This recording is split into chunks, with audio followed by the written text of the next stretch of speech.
And welcome to the Opie and Anthony program on XM Satellite Radio. Radio. Can you turn down the rage for 1 second? Ooh.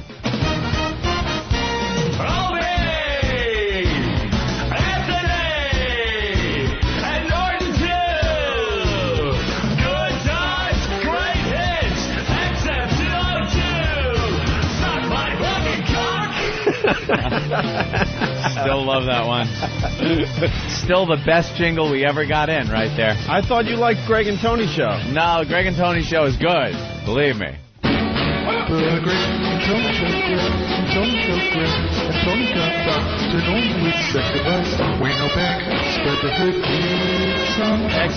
See, I like that on a creepy level. But the other one has all the jingle rules and that surprise suck my fucking cock ending. And it's still an open-ended bid. I mean, if you want to send in a jingle. Of course. No one's going to beat this one, though. Energetic.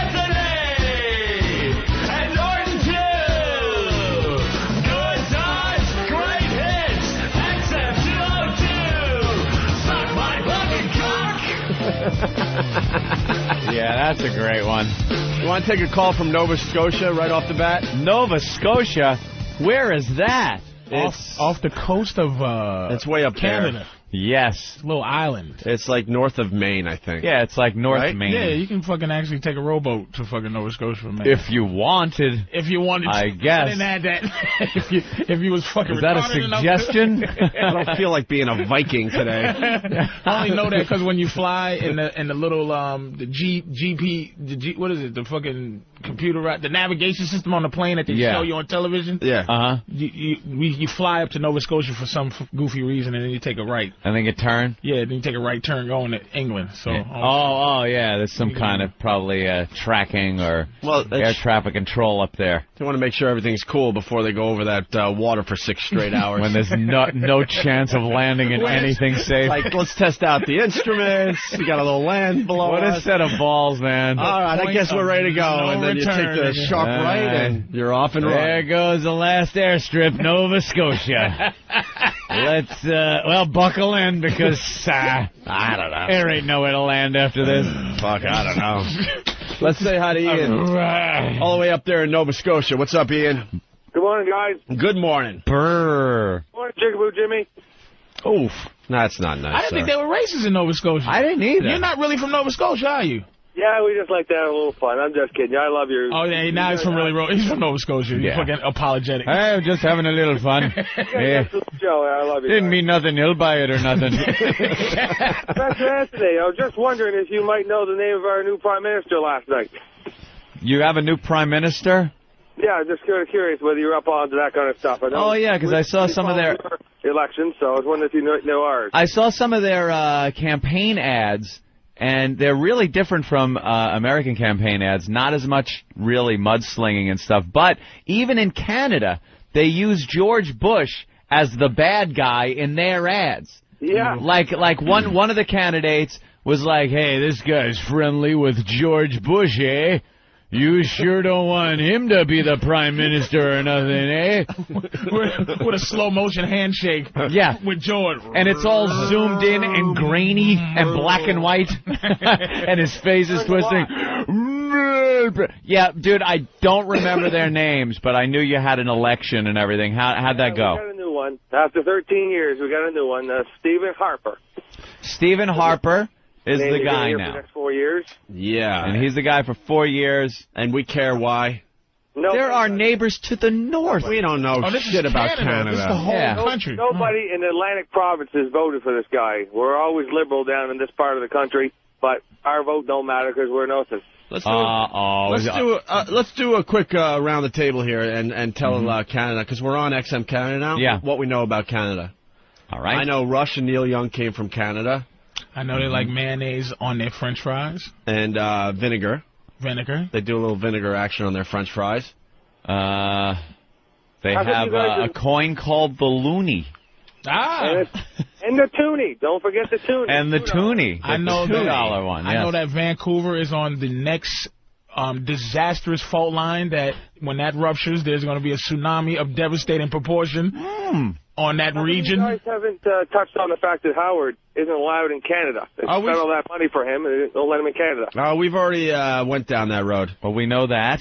Yes. We know Canada is a lot of Canada in northern Canada, very barren. Not many people up there. Jim Carrey from Canada. Oh, yeah. Oh, That's all I know. Second city, most of those guys. You guys are like the North Pole South. And if you don't fucking behave yourself, we'll make you a 51st state. Yeah. And you're pretty wish. much at our mercy. Oh, fucking tempter. All right, Ian. Thanks a lot, guys. Love that free health care. Yes, let's go to Dan in Cleveland. Dan, what's up? Hey, boys. Hey. I didn't get a chance to call in yesterday. I had my own little revelation watching Web Junk 20 I wanted to share. Patrice O'Neal's new show on VH1, blowing up. Think he's got a hit. Knock wood. Absolutely. I was sitting on the couch there just about to go to sleep, so 3 things you should never combine is Patrice O'Neal, the John Dacre video, and Oxy powder. While you're sitting on your couch there and you're... Did you shit yourself, sir? Holy shit. The face that Patrice makes imitating John Dacre, holy crack, I boofed right in my drawers. And John Dacre just singing awful versions of these classic tunes, I guess. He's absolutely. And he started singing Pizza Pie, too. That's Amore. Holy shit. So now I'd like to add to Ant's booger couch. I have a shit couch I need to get rid of. Dude, you got to throw away shit couch. I don't care who you are. Yeah. I don't care how free with yourself or your germs or your bodily fluids you are. You shit on your couch, that couch has to be out on the curb that night. Not if it's leather. Leather will squeegee off. Just wipe it off, man. There's no pores. No, we got 2 little ones, so it's the Sam's Club special with all the funky decorations. You ever notice that? I didn't know this because I'm not a parent. But what parents do when they have kids, they forfeit any right to a nice place. Yeah. Like, you don't buy furniture you would want. You buy this crappy furniture that could have crayons on it and be cut up and snotted on and shit on and pissed on. And that's how you live until your kid is old enough to leave the fucking house. That's a great sacrifice, isn't it? But when you get leather... It maintains more than leather. How do you get pen and magic marker off of leather? Buy a black one. I don't think that works with children. They will fuck it up. Do you know what's on my leather couch? Oh, I can only imagine. I only imagine? They could clone Patrice's into the fucking 31st century. You wouldn't know unless you had one of those blue lights. Yeah. And the whole couch is white once you turn it. It's not one spot. The whole couch is white. Wait a minute. What the? Let's go right to Ed in Chicago. Crackly, too. It's crackly. Ed, what's up? It's flaking off. Ed. White cornflakes. Ed. Yeah, what's going on? Hey, Ed. Anthony? I just want to say, Patrice, you're awesome, man. You're like, you make me want to not turn off my radio. I think Jimmy's great, but I think Patrice is awesome in this radio. Well, here's the deal. Jimmy job. comes back on Monday, and we can't let Patrice O'Neal just go away, so he'll be... He'll still be on the show. I'll still be in New York. Yeah, he'll still be on the show. Call me up. As long as you're in New York, man. Patrice is in New York. Make sure Patrice doesn't have an outside I just wanted to say, man, thank you, Patrice, for some of the best radio, man. Yeah, Patrice has killed the last couple of weeks, especially. Yeah, this is just going to bite us in the ass eventually. It's going to be... We're going to get to the point where it's Jimmy and Patrice and Bill Burr, and they're going to tell us what days we should come in. Opie, you come in Thursday at 9. As I go, hold on a second, fellas. Hey, Opie, let me just sit over there and see how you're doing. Yeah, let me check your seat out. I'll be sitting outside the studio looking at my watch. When the fuck do I get to come in? Whispering it's 9:30. Whispering easy, going, he treats you like shit. Let me tell you something. Massaging his back. That's our ultimate goal, by the way. Yeah. That's our ultimate goal, to franchise the name of the show out and just sit at home and collect the paychecks. Ain't even us anymore. If you guys want to do the show and it's still called Opie and Anthony, I don't give a shit. As long as the name's there. Show starring Bill Burr, right. Jimmy Norton. Yeah. As long as the name's there and they don't get it wrong on the paychecks they send out, I don't care who does the show, quite frankly. Hey, speaking of Web Junk 20 on VH1 with Patrice O'Neal, there's 2 clips I want. I want to get the John Decker or... John Dacre. Hilarious. I want to get the John Dacre clip, and also it's a brilliant clip of President Bush. We need to play that today as well. Which one? Can we get the whole clip? Is that the slow motion drunk one? Holy crap, what a great observation. Yeah. Web Junk 20 pointed out, I guess it was a Craig Ferguson clip or something from one of his shows. And they slow down President Bush's speech to make him sound drunk. It's really, really funny. And he looks and sounds drunk. It's slowed down to the perfect level of drunkenness. Yes. Where he's talking and you're like, oh my God, he's drunk. When that show came on, I thought, I'm like, okay, what, of course, I'm like, okay, but you can't believe how many people haven't seen this shit. And doing this show, it's all on it. And you just figure it's just out there like that. You got to give yourself a little credit, too, because you can watch this shit online, and it's great and stuff. But like that guy said, sometimes just they pop in with one of your fucking facial expressions, and it kills me. You're either just completely disgusted with something or surprised or dismayed. The gamut of emotions on internet videos.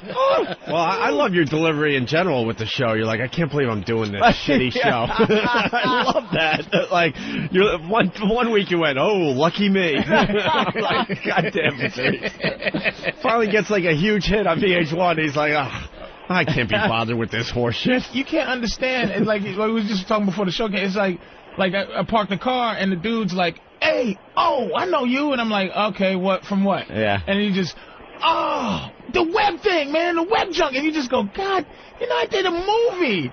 I played a fag in a movie. Meg Ryan. Man, transvestite, man. Edward Norton. Damn. I was in a movie with Edward. I had dialogue with Edward Norton in the movie. It wasn't like you were just in the background. You were talking with him. I was and I'm not a Stanislavski method motherfucker. I actually acted. He has to. The whole cast of that movie was in character all the time. Really? Every movie I did, everybody's an actor. Yes. Like Meg Ryan, she walks around as the fucking person she's playing, and I'm like, hey, how you doing? The only person in any movie I ever did who's not on like that sociopathic, don't talk to me, I'm fucking in character, is Barry Pepper. Barry Pepper. He's like, dude, what's happening? I was like, hey, man, congratulations on Battlefield Earth. And he just fucking started laughing. So he's like a real dude. But you go, excuse me, Mr. Philip Seymour Hoffman? I'm sorry, my name is Jack. Please don't call me that. It's like, motherfucker, are you okay? I'm acting. Do I really believe him? I play basically me anyway, but it's like Edward Norton, I'm laughing at him and stuff, and Spike says, keep laughing at him, but Edward goes, because he's an actor, he'll go, he said, listen, I think we did 7 takes already of you laughing at me about going to prison. I think maybe we should try another. Oh, really? Just another way of doing it. And then I did it his way, and Spike came over and goes, the fuck you doing, man? I go, Edward, I didn't want to snitch on him. I go, I just thought I'd try it. And I'm protecting this fucking asshole. So he goes, nah, just laugh. So next take, Ed comes on, hey, man, I'm going to jail for 7 years. I'm like, oh, shit, you going to jail, motherfucker? And he just looks at me like this, you peasant motherfucker. You extra. Yeah. Extra. You extra. Who hires these fat extras?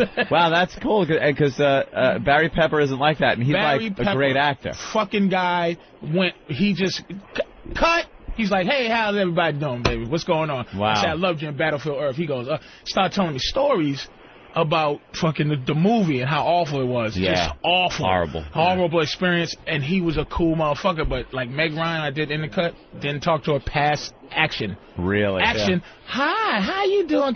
Fine. And I'm being a sissy. Then it's like cut, and I'm like, hey, Meg, and she's just like, huh? What did you just say to me? The help is talking to me. Get my assistant over here and get rid of the help. Unbelievable. Yeah, man. Let's go to South Carolina. Mike, what's going on? Hey, sirs, how y'all doing? Pretty good. A pest checking in, Anthony, has some info for us. Yes, right. Mike? Yeah, I called in on the truck in Bozo Friday night just to give y'all a shameless plug. And to my surprise, he ran it on y'all for about 5 minutes, some good phrases. Oh, yeah? He complimented us? Bozo. What's that? I've heard the Truckin' Bozo a few times. Yeah, we like the Truckin' Bozo. It does a great job for those truckers out there. Yeah, that's what I told him, and then he went on and said that he said many times that given even playing field, y'all would just totally destroy Howard Stern. And he talked about how boring Howard was and how y'all were just the cutting edge, that kind of thing. Awesome, man. Well, thank the Truckin' Bozo for us. We sure will, and it was on at 6:45. Y'all want to pull up the audio and listen to it. Yeah, we'll try to find it. All right, y'all be careful. All right, thank you, Mike. Let's go to Charlie in New Jersey. Charlie, what's up? Yo, what's going on, guys? Hey. Hey, listen, Patrice, I would love it if you did Boo Got Shot on Web Jump 20. I don't have any power with these clips. I could suggest it. Yeah, suggest it. We'll write it down for you. I bet you Boo Got Shot is too... They're so... Like, they let me be a little edgy, but... They let you curse and everything? They let me curse, but... little? You were talking about a clip on Dr. Phil where the lady was describing oral sex? Yeah.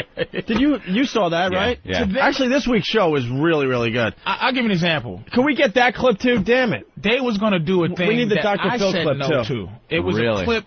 It was a clip that I was like, look, I can't do. It was Passion of the Christ with the Benny Hill music to it, sped up. And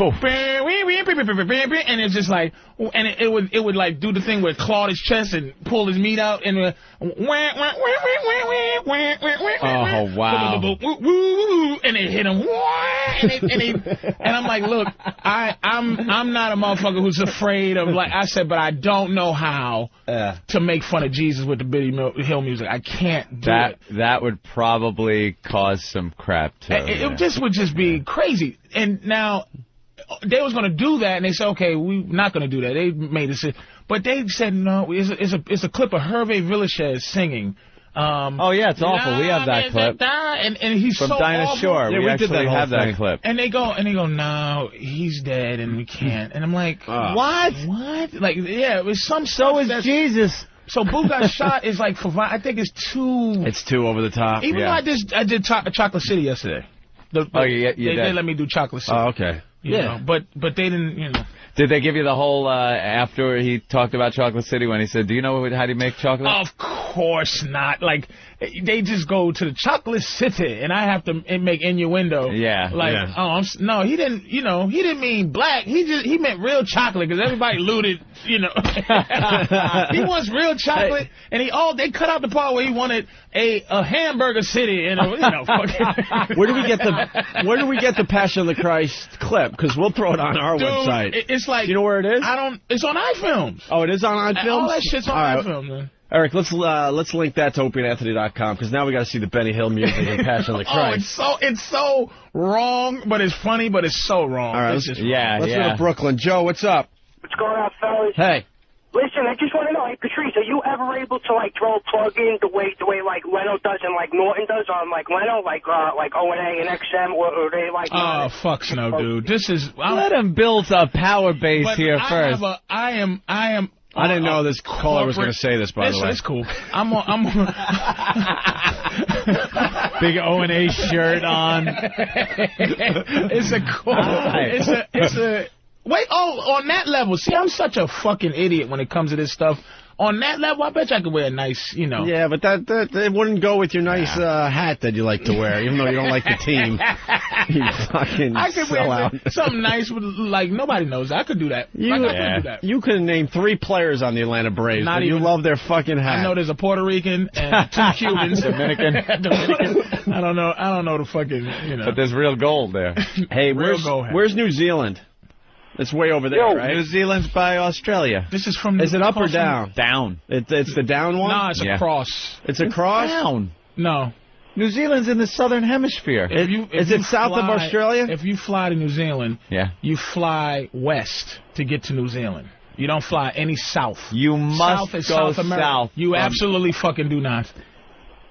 Hold the phone. Why don't we ask Brian? Hold on. If you leave from here to go to... You leave from New York to go to New Zealand. You fly across the United States. Right. Then you get off the fucking plane and you fly over Hawaii towards Australia to get to New Zealand. Australia... You do. Let me just answer. I don't know the course heading. I don't know about changing planes. All I know is New York is in the northern hemisphere. Okay. We are in winter right now.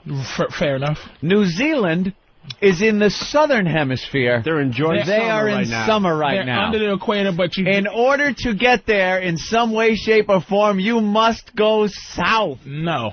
Absolutely. No. Absolutely. Just did a little Google Earth on New Zealand. I'm telling you. Turn that around and show him Google Earth. It is southeast of Australia. Now do the track again that you did. Yeah, do the track that you did and show Patrice. That is absolutely south. Oh, fuck it. We're not talking. Look, I know when you fly to Japan. I don't know how Magellan would watch. Here it is. Look, we're going north right now. We're going northeast.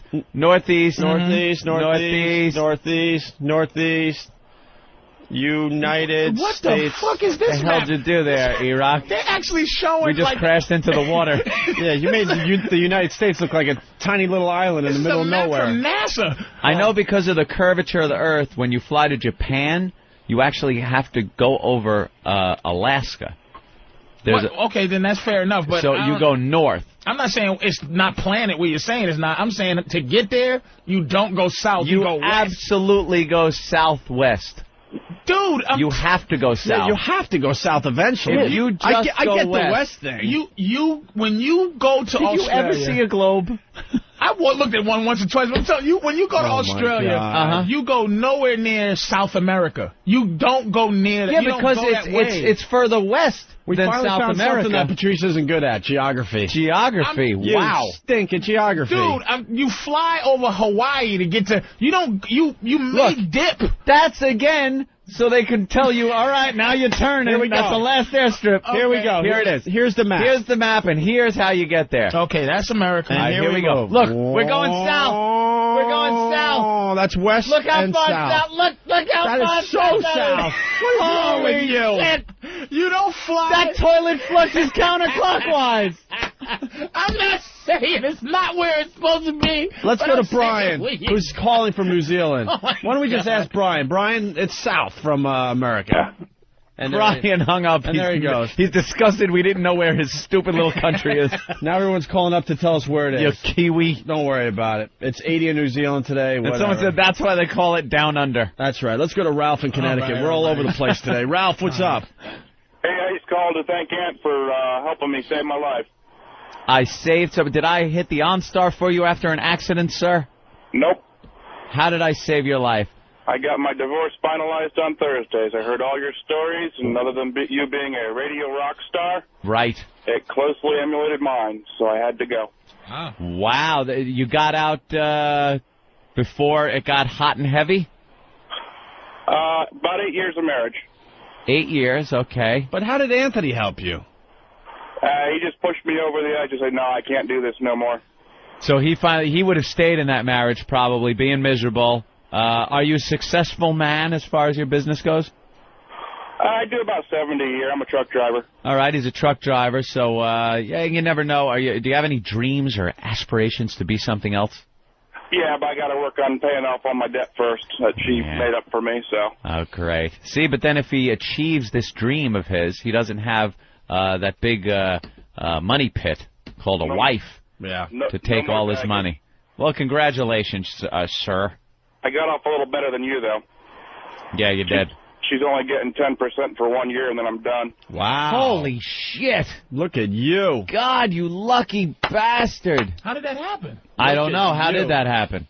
I talked to her, and I said, look, you got two choices. Either I'll pay you alimony for 1 year, or I'll pay all the money that I was going to pay into alimony to a lawyer and make sure you get nothing, and I'll take all the household goods. Yeah, I love when you can make those threats. Is that a Connecticut threat? Because that's not a L.A. or a New York threat. New York threat. I don't know. Divorce is actually in Tennessee, so all my stuff's in storage down there. I got to get it back up to Connecticut. So I just found all my because I'll be moving shortly, so I'm trying to get my shit in order. You know, I'm going through boxes of stuff and found my transcripts from the last day of my divorce proceedings, where they sit you both down after you've settled, and everything is like the court reporter takes every word down, and I'm flipping through page after page, you know, like it was yesterday, and just reading what the settlement is and Dominic Barbara's little statements and can we go off the record? And then I remember like what he said off the record there, and then he has this whole thing about where I can talk about certain aspects of the divorce if it's for the show because they can't rein me in. This is part of the show is me talking about my life. Sure. So they couldn't make a stipulation in there that I couldn't talk about the divorce, but I can't talk meanly. I can't be mean about Dominic or my ex-wife or anything like that. I could talk about my life, which included, some things that weren't fun. Who's Dominic? Dominic Barbara, a stupid fat fuck attorney. And one of Howie's best friends. If you want to sue me for calling you a fat fuck, I'd let any jury try that case. They'd look at you and say, well, he is a fat fuck. Son of a bitch. Unless he lost a lot of weight in the last month. Yeah. Last time we saw him, he was still a fat fuck. I know. You don't like him because he lost some money for you? Or he the lost guy the was case, my or? wife's lawyer. He was my ex-wife's lawyer. Okay. Oh, my God. And I had the lawyer that the Benny Hill music should have been playing with. They came in, I swear to God, Dominic, for as much of an asshole as he is the perfect divorce lawyer. If you're getting divorced... Jesus, don't give the guy a free commercial. I endorse the guy. What's wrong with you? Because he is the biggest prick when it comes to divorce. And I had a guy who'd come in with, he reminded me of me in high school. Coming into class with a sheet of paper and not a pencil and asking, you got the... And meanwhile, Dominic is wheeling in hand trucks with boxes of paperwork that I paid every penny for. Anthony... Yeah. Well, if we look back at the year 1973, that's when you started your joking. It was only enhanced when you met your wife, and she... Oh, are you still paying her out? Of course. Until when? I was married 9 years. I'll be paying 9 years. How long ago was this? 2000. So I'll be paying until 2009. Oh, you're almost there. Well, it's getting close. You're almost there. It's getting close. The year goes by, and I go, another year. Tick-tock, tick-off. But if she gets married, though, you don't have to pay anymore, right? Oh, no, I do.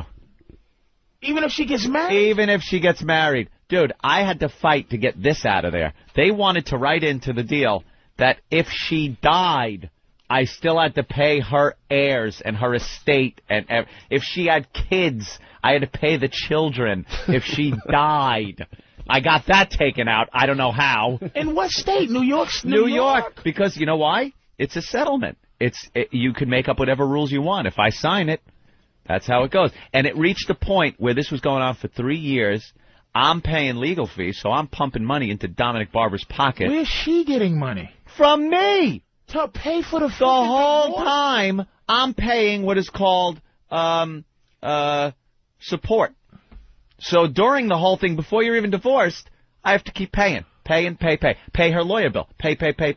When it's over, I gotta pay. Pay. 9 years. And she wiped out the joint account. Oh, and then I go to take out half of our joint account. I had $40,000 in my account. All I ever had, everything I worked for up to that point in my entire life, 40 large. I go to Fleet Bank in Manhattan where I was. I went. Me and Opie, I go, you know something? I better. It was actually my idea. I go, and things are getting a little ugly. I would go down to the bank and see what you could take out of your joint account. I go, I better take 20 I swear to you, out. And I say this every time we bring this up. This guy is a nice guy. He goes, you know what? I'll go down and I'll take half. It's a joint account. I go, I'm going to take 20 grand I'll take my half out and leave the other half for her. I go down there. I write out a big withdrawal slip for $20,000. Go up to there. I go, give me 20 grand. They're like, could you talk to this gentleman over here? I talk to him. You go, sir, there's about $86 in that account. It's... oh, my God, 40 large. And never got the money back. Never got that back. Never got that back either. Got that back. You're and joking. Get this. What was the grounds for the divorce? What was... Get this. She took the 40 grand, and above and beyond that, even though I went into court and said, Your Honor, she took $40,000. She should be able to live on that for a while. Day one, I had to still start paying her. So she took everything I had, and I still had to pay every month. Could you believe it? How can you look another bitch in the face? It's divorce. No, it's not how can you look another bitch in the face. How could you look another bitch in the face and go, I do? That will never happen. Now, are you at the... Your girl's cool. I know your girl. There's no common law shit. Is she on some shit to get off the pot thing? Is she feeling it? She don't want to get married either. That'll change eventually. How long y'all been together? Like 5 years? 7. 7? And it's not even she doesn't blink slow at all. Nope. She knows she's taken care of, and she would be taken care of. Yeah, that's fucking famous last words that she knows. She knows. Holy shit. Oh, he got killed. What was the grounds? Did bitch cheat on you or anything? Dude, grounds, well... Irreconcilable horseshit? In New York, there's only 3 grounds for divorce. You can't get it's holding back sex for a year. That's one ground. The other ground is cruel and unusual punishment, which is redundant. Which is also holding back sex. Treating them cruel. And the third one is adultery. Yeah, I gotta say things were shaky for a few years before, I left the house. Now, who was holding back sex, you or her? Well, it was mutual. Well, see, I'm the worst person at cheating. I've brought this up. Mm-hmm. I'm really bad at cheating. Right. Because I bring my girlfriends home with the wife there. Like, I don't care. When I find somebody that I'm really into, I'll just bring them home. So hey, baby, this is my girlfriend. So you left that part of it. So you used to bring a bitch home. Like, no wonder she took on you, but she was... Hi, wife. This is my girlfriend, and I guess we're through. It's but regardless. Jesus, I was feeling all bad. I was on a campaign of just Dude, I was in 9 years of shit. You should feel bad for this man. It was just the worst. Was she hot? Let me tell you something, you son of a motherfucking she was bitch. A drunk? I will not... Let's just put it in these terms. There were days where everything was fine. And when we would go out to the bar, I would have the pre-bar speech, which would be like, hey, could we just keep cool tonight? Let's have a good time. Do some shots if we want, but please, anytime we get into these drunk arguments, they're always about nothing. So let's just not get into them. So he was the reverse Eric Clapton song. She would have to sing, he puts on his makeup, brushes it, plucks his pretty eyes, then he asks me. But then by 11 or midnight, what the fuck do you think? And I try to rationalize. I'll be like, listen, we've been, and by we've I mean you. We've had a few tonight. We're drinking. It's just like I said earlier. This would happen. So could we just? This argument is about nothing. So let's just have a good time. It's just, you fucking have a good time, and I'll do what the fuck I want because it was me thinking I could rationalize with somebody that wasn't in any condition to be rationalized with.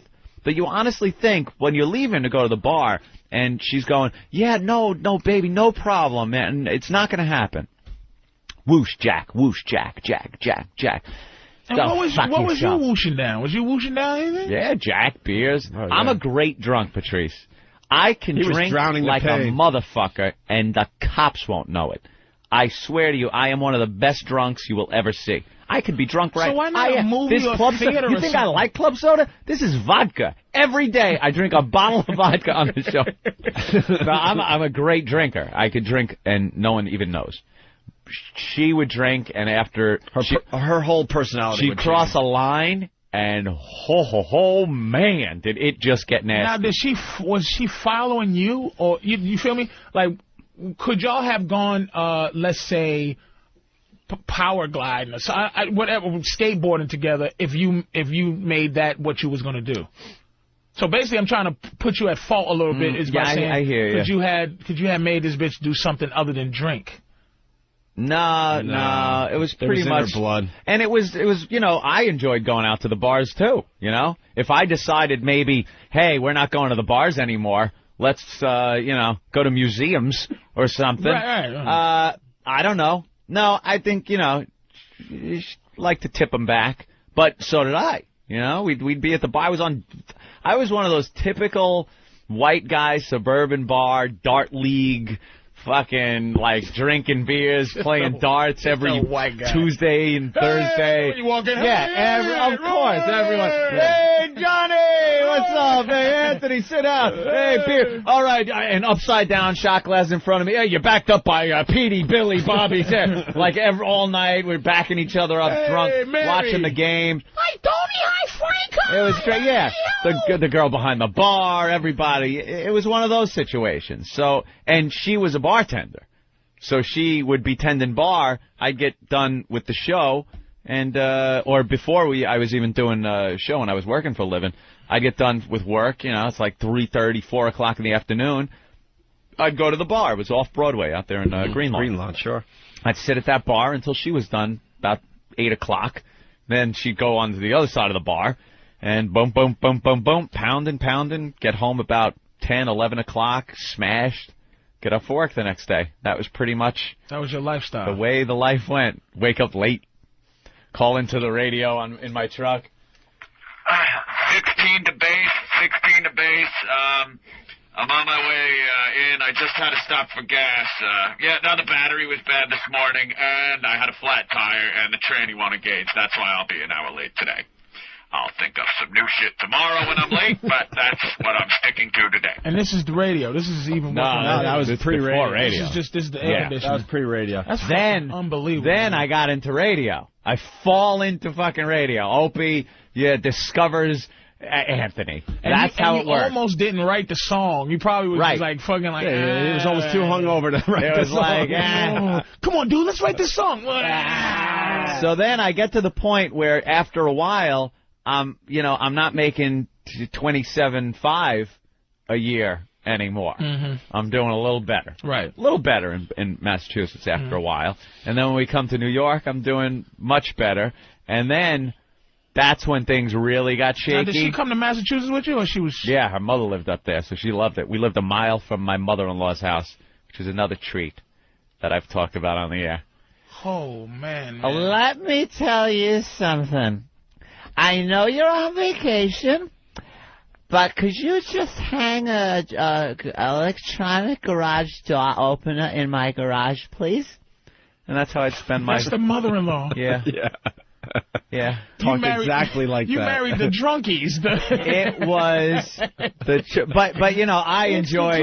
I would go over the house and I'd pour myself the biggest. It was like a water glass of Captain Morgan and Coke, and wham, this shit would go down, and I'd be fine with it. Hey, whatever. And let me tell you, we're going out. I want to go get some lobster tonight. And this was just me. That's my life. And it started getting a little shaky there. And then we came to New York, and, we started really doing much better. And it wasn't so much a cash issue at that time. And when I left, it was before we signed our what we call our big contract, the one that was reported in the paper. Mm-hmm. And years went by before Dominic would settle. He wanted us to sign that deal before I was already out of the house. I was out, working on a divorce. He postponed, delayed, She got some of the fucking church money. That's some of the big money. Yep. Yeah. That's how lawyers work. Wow. They're ruthless. Wow. Ruthless. Let's go to Dave in Boston. Dave, what's up? Hey, I actually witnessed one of the bar fights with Anthony's wife. Nice. I used to work in Metro West, and there was a bar in Framingham, and I can tell you what it is because it's not there no more. Ebenezer's. Ebenezer's, right? I used to go to Ebenezer's all the time. You used to fight too? Oh, she would. I would just try to I didn't like scenes. I still don't. I don't like a scene being made. Right. So I would try to, sit down. Just sit down. Listen to these guys. They used to make me laugh. I go to the bar, and here's Anthony with his head in his hand, sitting on the table, and I'm going, what is this guy so miserable about? And here she is yapping in his ear. Yeah, that was pretty much it. I witnessed a lot of them. Are you serious? A lot. Ebbs. I used to love Ebenezer. So you knew his wife? The old train station. Yeah. So did Opie ever try to figure out how to carefully cross the boundary of get this bitch out your life? No one did. Like tickle you first. Hey, Annie booty, boop, boop, boop, boop. We're all like this until it's over. When it's over, then everyone comes out of the woodwork and goes, dude, what the fuck were you doing? It's like, dude, I was there for 9 years. You couldn't have chimed in at year 5, maybe? Jesus, I wish I knew you then. Oh, Patrice, brutally honest. I'd be like, why? We had some talks on the commute from Huntington to New York City. And I know you all do, because white guys, when they talk to each other, there's a lot of dudes who don't want to step over the boundaries, dude. Yeah, Dude. Well, Dude. Let's go to Dino. Dude. Dino, go. Diane, you got to stop talking about divorce, man. You got me scared shitless. This is my cringe factor. Yeah. I'm a physician. I'm just coming out of residency. Are you married? 5 years. Got married in my intern year. 5 years. Do you know that she is entitled to your future earnings as a doctor? If you get divorced, they will figure out. They have these guys that come in that will assess your career. And, of course, you're paying for them. The guy that comes in, he's hired. He comes in, makes this huge amount of money, and he will determine, based on your past performance and where you are now, how much money you will make in the future. And based on that, you can get this flat fee you will have to dole out. So they're talking like, well, it could be $100 million, so you got to pay her $10 million cash right now, or we can work this deal. And I'm like, but I had $40,000. That's all I had. Where's this $100 million? What you're worth. So it would have been better if you had got rid of her before you got into radio, because your future. It would have if I got rid of her in 1990. It would have been better. Because your future. But see, guys like this, it's like everybody thinks they have this plan. I mean, Opie's not married, but it's like this plan where I have to do this. Like, he can't be a single doctor, or people will think he's gay, or he won't be able to go to the functions or whatever. And guys like this, when you talk how you talk, these guys are the guys that get their wives killed. Like, you scare him to death, and then he'll have somebody fucking, all right, look, this is what you need to do. All right, make it look like an accident when you push her into the grill. Right. And close it, and cook her. My problem was I got successful in radio after I was married.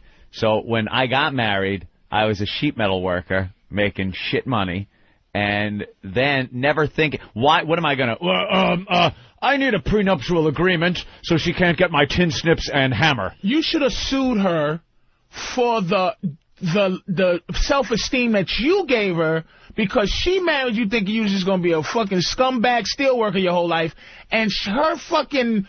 her dreams went up when you decided that when this fell into your lap. It's like you should have brought Opie into this too. You don't think all this was brought up in law offices? I'm a goofy ass steelworker. Everything was brought. I had my friends that were ready to be subpoenaed. My close friends of years, including Adam Ferrara, and I was going to be subpoenaed. Joe Curry, you. They were all going to come in to testify that I was a funny guy. Even before I knew her. Because there was a claim that she, was very responsible for his my funniness. Career. Which yeah, just for me being funny. Amazed me where I sat. I'm like, what? Wait a minute. But I made people laugh when I was 5. That's what I did. She sued you for your funniness? My funniness. But that's how divorce works. The guy gets fucked. You are entering in a contract. If it was a business contract, any lawyer would tell you to run for your life. But for some reason, guys feel free to sign away their careers, half their earnings, and everything based on nothing. It's ridiculous. All right, let's go to Rob in Virginia. Rob, what's up? Hey, Anthony, just a thought, punching out. He just went down in flames. Just waited a half hour to say that. Let's go to Mike in California. Mike? Hey, guys, how's it going? Hey. I got some sad news, man. Howard sucks. I was really excited. I subscribed to both services, and I've just been disappointed, and it's week 3. And I'm really I'm glad you guys are there because I'm just so fucking disappointed. Yeah, he just doesn't have the passion to do this anymore. He took the money and ran, and that's God bless him for that. But as far as doing an actual entertaining radio show, fuck no. He's already going to spend another show today probably bitching about how the government is after him. He's getting old. Recording old bits and fucking Backstreet Boys songs from 5 years ago. Oh wow, that's the revolutionary. You're a funny motherfucker, man. New You're radio. better than Howard. All right, thank you, Mike. I appreciate that. That's Let's go to the Gooch in revolutionary Cleveland. radio. Gooch. Mr. Comey, can you please tell me when your wedding anniversary is? Oh yeah, that was great. They asked me that on the stand. Now this is... I gotta hear your answer. Dude, the worst part of this whole thing, too, was... The worst part of the whole deal was... And I know we've been through this, but there are some new listeners, so the old listeners, just bear with me on this one. Dominic is, like I said, a very good divorce attorney. Right. I hate to plug him, give him a plug like that, right. but the guy knows his shit. He knows how to get... So on the first day I am to take the stand, I look at the gallery... And there is a New York Post and a Daily News reporter there. Now, I am suspect that they were called and brought in because some of the testimony could be extremely You're on the embarrassing. radio now. Yeah. Okay. Oh, yeah. We were rocking. We're at our peak, man. We are really rocking. We are meeting with our agent, and numbers are going around that are head spinning. So, yeah, we're at our peak on terrestrial radio. And there's the Daily News and the Post. Reporters are in there. And they start asking all kinds of questions. And one of them is... Mr. Comey, when is your wedding anniversary date? And I was so flustered. That was me. I'm like... This is in the transcripts, by the way. Not only the transcripts... Mumble. Not only in the transcripts, it was in the Post and the Daily News. The next day. Stutter. When Mr. Cumia was asked what his wedding anniversary was, he could not remember. I knew it was either March 19th or May 19th, because March 19th growing up was very important to me because it was Swallows Day in San Juan Capistrano, and I used to live there, and it was a big to-do and parade and everything. Isn't that great? He said March 18th or May 18th. Or May, but I had no clue, and I just said... the whole month. It wasn't. It's either February 19th or September 3rd. I had no idea, so I just went, I don't know. And there was like... Mr. Cumia didn't even remember what his wedding anniversary was. Oh. And neither does 9 out of 10 motherfuckers in this world. So they start asking, so Dominic starts asking about, like, sexual stuff. And now I'm like, oh, shit. I go, Your Honor, I'd like to have a conference, please. So, yeah, it was me and the ex out in the hallway. I'm like, okay. All right, what do you want? What do you need? But what was the fear? Was sexual stuff on what level? What did you do or the lack of? Just certain things that might be brought up. That it could have been me and my wife, and then there could have been another girl there, and there could, you cheated on. There could have been things going on, Patrice. Let's just leave it at.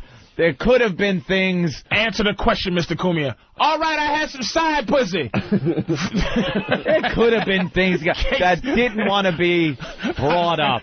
I rest my case.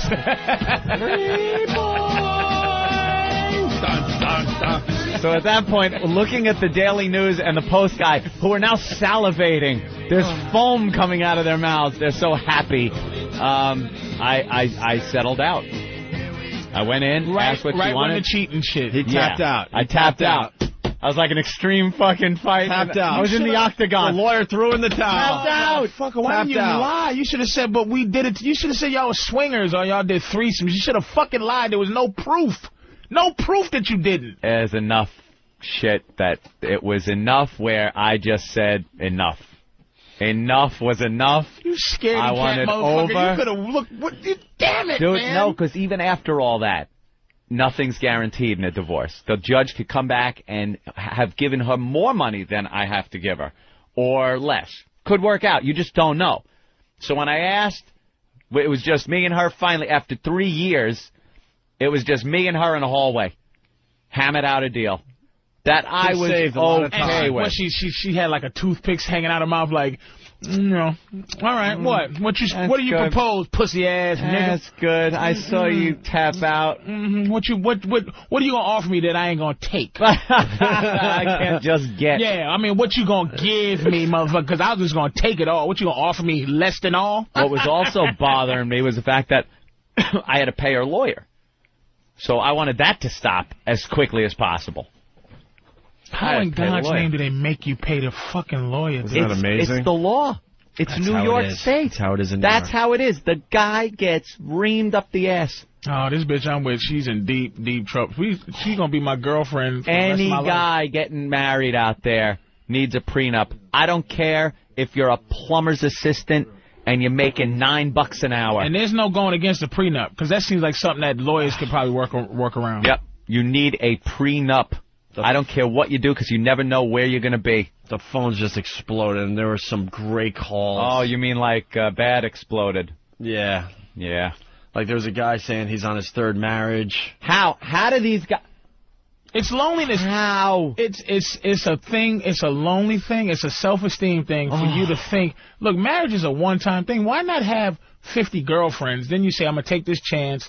Maybe, like, you know, it's going to take at least 10 years of me being a woman for 10 straight years for me to go, you know what, you've been through enough. And it would have to be the shit I put her through to get her to the point where you go, you know what, she deserves at least to get a chunk of me, because I took a chunk of this bitch for 10 years, took some good years from her, you know, maybe gave her a kid, maybe not, whatever, gave her a little bit, but you know what, at least I can give her a marriage. I can at least give her that fucking, because, you know, a marriage to a woman, if you ask a woman what marriage is, you think she would go, it's a union between two in front of God, and it makes us legitimate in the eyes of the Lord Jesus Christ. No, it's security. The bitch just wants to be able, in case you die, to continue to live and get money. Right. It's something. It's investment, and it's like, you know what? You'll get that when you fucking deserve it. And if you ask a lot of guys, man, their wife don't deserve. It's just they pussy motherfuckers get pushed up in a corner to that whole shit or get off the pot thing. Yep. You're taking away my good years.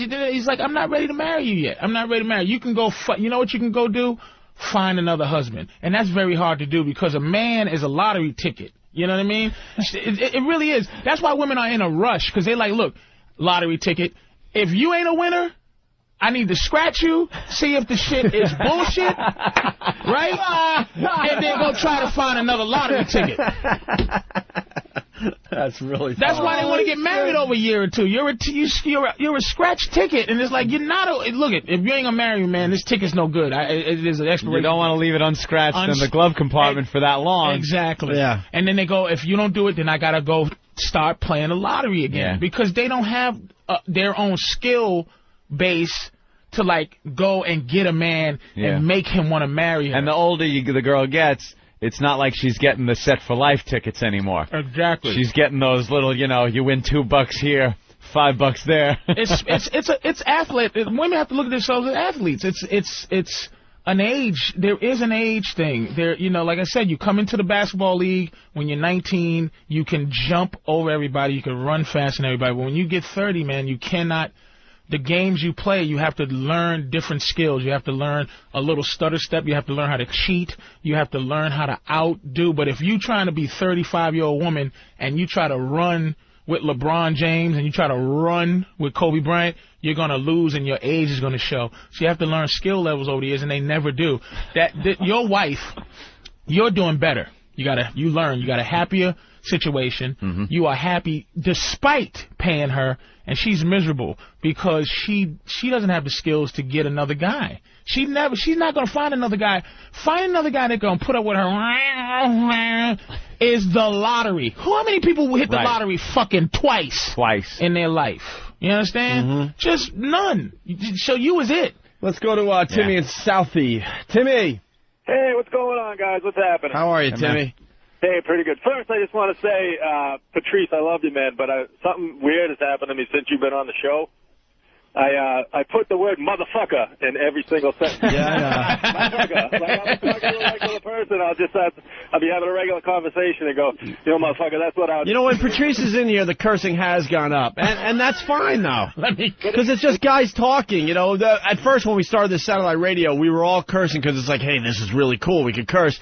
Now it's just coming out in normal conversation. Yeah, I don't curse. And that's how it should be. I don't curse because I definitely don't curse because I can. But I listen to replays, and there's a lot of motherfuckers. Yeah, It's all motherfuckers. I know. All right, what do you got, Timmy? Yeah, I just want to say, man, that doctor, screw him, man. I've been listening to your divorce stories for I don't know, it's been at least since 2000. I can remember one time going out, and we were either on BCN or AF, whatever it was. And I was going out of range, and I actually pulled off the highway just to listen to the rest of the story. So screw him. Keep talking. It's probably therapeutic for you, man. All right, Timmy, thank you. Yeah, those stories are great. Let's go to Scott in Jersey. Scott, what's up? Hey, what's up, man? I know the best way to get out of divorce. Yeah. You go uptown to Washington Heights, buy an ounce of heroin, bag it up, put it in the car, and have your girlfriend call the cops on it. That old gag. Yeah, you plant drunk. Yeah, that's great. Drunk. You end up in prison and for planting evidence. Listen to what. Watch CSI. Listen to find that shit. Listen to what happened to John. John. Hey, good morning, guys. How are you? Hey. A friend of mine got a loan right out of college, took all the money, and built a house. He literally designed it from the ground up and went over there and worked on it every night after he got out of work. So he gets married a couple of years later. His wife moves into his house. He comes home from work one night, finds his wife in his bed with another guy. She files for divorce from him. First thing the judge does is tells him, my friend, to get out of the house. Get out the house. Yep. So the woman naturally moves in with the dude. And by the way, my friend has to pay all the bills the whole time. He's got to pay the mortgage. He's got to pay all the utilities. So this bastard can live in his house that he built with his still current wife at that point. Divorce gets settled. Naturally, the woman gets the house, moves in with the guy, of course, and they got busted out. They couldn't pay the mortgage, couldn't pay anything. They moved back in with this dude's mom, and so the ex-wife and the guy are living with the mom. And his house is up on the market, the one that he built. Broke. Yep, totally. Great. Everybody's broke, right? My friend he didn't even want it anymore during the divorce because he couldn't even afford to pay the bills anymore. Go from starting out, young guy, trying to be successful, to being broke. I was renting a house in Huntington. Thank God I didn't own a house, and thank God we didn't have kids. That's the two things that are like, thank you, God. Or there would be a connection forever. Yeah, forever. So we had a house out in Huntington, Long Island. And after the $40,000 thing happened, I'm like, there's no way I'm going to now call her up and ask her for my possessions in the house. Right. Because those things are now hostage that can be used to negotiate. I didn't have a lot of things, but there were some things I wanted, my computer equipment, a few toys, little things like that. So I waited till she was gone one day, went to the back door, smashed the little window out, and crawled through there and got my stuff, loaded it into the truck. But here's the kind of criminal I am. Here's the kind of bad guy I am. I swept the glass up, sealed the hole back up so the cats wouldn't get out, and left a note. And she was pretty much raping him at the time. I should have left the cats hanging on the shower curtain rod. You did the right thing. You did the right. The one weapon against women that men don't have to understand, the one secret weapon is not to care. Even if you do, you pretend like the guy who finds his wife fucking in the bed. You go, whew, thank God you did this. Now I can get out of this whole situation. Oh, the not care. It may backfire from time to time, but hey, you're fucking another guy. Oh my God, thank God I was waiting for you to get some more dick so I can leave you. It's just they can't function when you don't have a drop of feeling about them. When you don't have if you had gone, oh, thanks, sweetie. You know what? I should have did this before. You deserve more. I'm just going to give you what the courts give you. But it's costing me less in my soul than it is paying you. So it's like, freeze my soul. You can have the money, enjoy your life. Yeah. And I could just get me another woman that I'm happy with. Woo! Thank you, Pumpkin, for being a cunt. Let's go to Dugout Doug. Doug! What's going on? Hey, Patrice, yeah, I kind of did something like that. I didn't involve the court or anything. When my ex-wife confronted me with the pictures of me leaving the hotel room with my current girlfriend, wow, she just looked at me in the eyes and said, we can work things out, baby, if you just sign these papers. As I signed the papers, she never, ever went to a single counseling session with me. She took me for everything, and I was a crushed, broken man. Jesus. And then I gave the excuse. It was great. I gave the excuse when she asked me just what I was doing in the hotel room because she had a private eye follow me. I told her that we were both tired during work, so we went and laid down at a hotel room during a lunch break. I laid in her pussy. And I fully expected her to believe I had to it. rest it somewhere. As well. Why is your face smell warm, like a safe vagina? place. Oh, I just fell asleep right on my face, right on her pussy. I needed a warm, safe place for my dick. I had a cheating incident once where I was cheating on a girl that I was living with, God, back in 88, I guess it was, somewhere around there. I'm trying to think. Shit, wasn't just. You don't believe in karma? How can you be mad at it? It's like you deserve it. You deserve a fat. Nah, this is going back, and this is like back when it wasn't real relationships. Right. This is bullshit. Right. We were more like roommates, and I come home and I'm like, I can't walk in the house like this. I cannot walk in the house like this. So I had a Volkswagen that used to break down all the time, and I popped the gas line out and just covered myself in gas, reached underneath the oil pan, oil all over my arms and stuff, and of course I was late. Oil and pussy, delicious. So I come in all mad. Smell like a sardine. I come in all pissed off. Boom. Fucking car. God damn it. No, don't even come near me. I'm covered in gas and oil. I'm getting right in the shower. Motherfucking car. Son of a bitch. Right into the shower. About cars is like, what car? What happens to a car when it explodes? Gas and oil and oil. Yeah, what do you think? Isn't there oil in the front and the gasoline is in the back? I'm just, it's all over. Brake fluid, tranny fluid. I got everything. I got windshield washer fluid in my hair. I got to get to I need the shower. The ashtray went off on me. Did the car explode? Shouldn't you have shrapnel on your back too, motherfucker? He was like, come in with, I'm going to tell you what this dirtbag, I can't say his name. This is the filthiest dirtbag move I've ever heard in my life. It was almost genius. It was so fucked up. He fucking cheats on his girl, right? Fucks, doesn't take a shower, right? Smelling like whatever girl is fucking. Whore. This son of a bitch runs home, right? He breaks in his door and acts like he's having a fit of passion with his woman, like he can't control himself, like, I'm gonna fuck you, baby, and fucks her so that the sex smell, he can think it's them. She can think it's their fuck. Wow. It was the dirtiest move I've ever heard. What, he fucking put a clothespin on her nose first? And he goes, you are so sexy. Oh my God, this room smells like, we fucking so well, it smells like other people. Let's get him, baby, for the foreplay. Breathe through your mouth only. I've heard that's really good. Let's go to Megan in Boston. Megan. Hey, how are you? All right. I need to know how Anthony met this little charming douchebag. Wow, jeez. A little harsh. The ex-wife? Let's see. Let's say, oh God, it was through my really brother. Sad? Yeah. That's who you have to blame for that? Yeah, she was like banging my brother or something. This was your brother's fucking my side? brother's throwaway. Your brother's seconds? You envious motherfucker. You was covered in, though, while he was fucking her, though, right? She was looking real hot. No. Even her drunkenness was hot when your brother was fucking her. Where do you know? No. It just wasn't like that. You gotta know not to marry a chick that would do that, dude. Somehow, I didn't know shit back then. I was stupid. How old was you back then? Physically or mentally? I was about, just entering my 30s, I guess. I was still late 20s.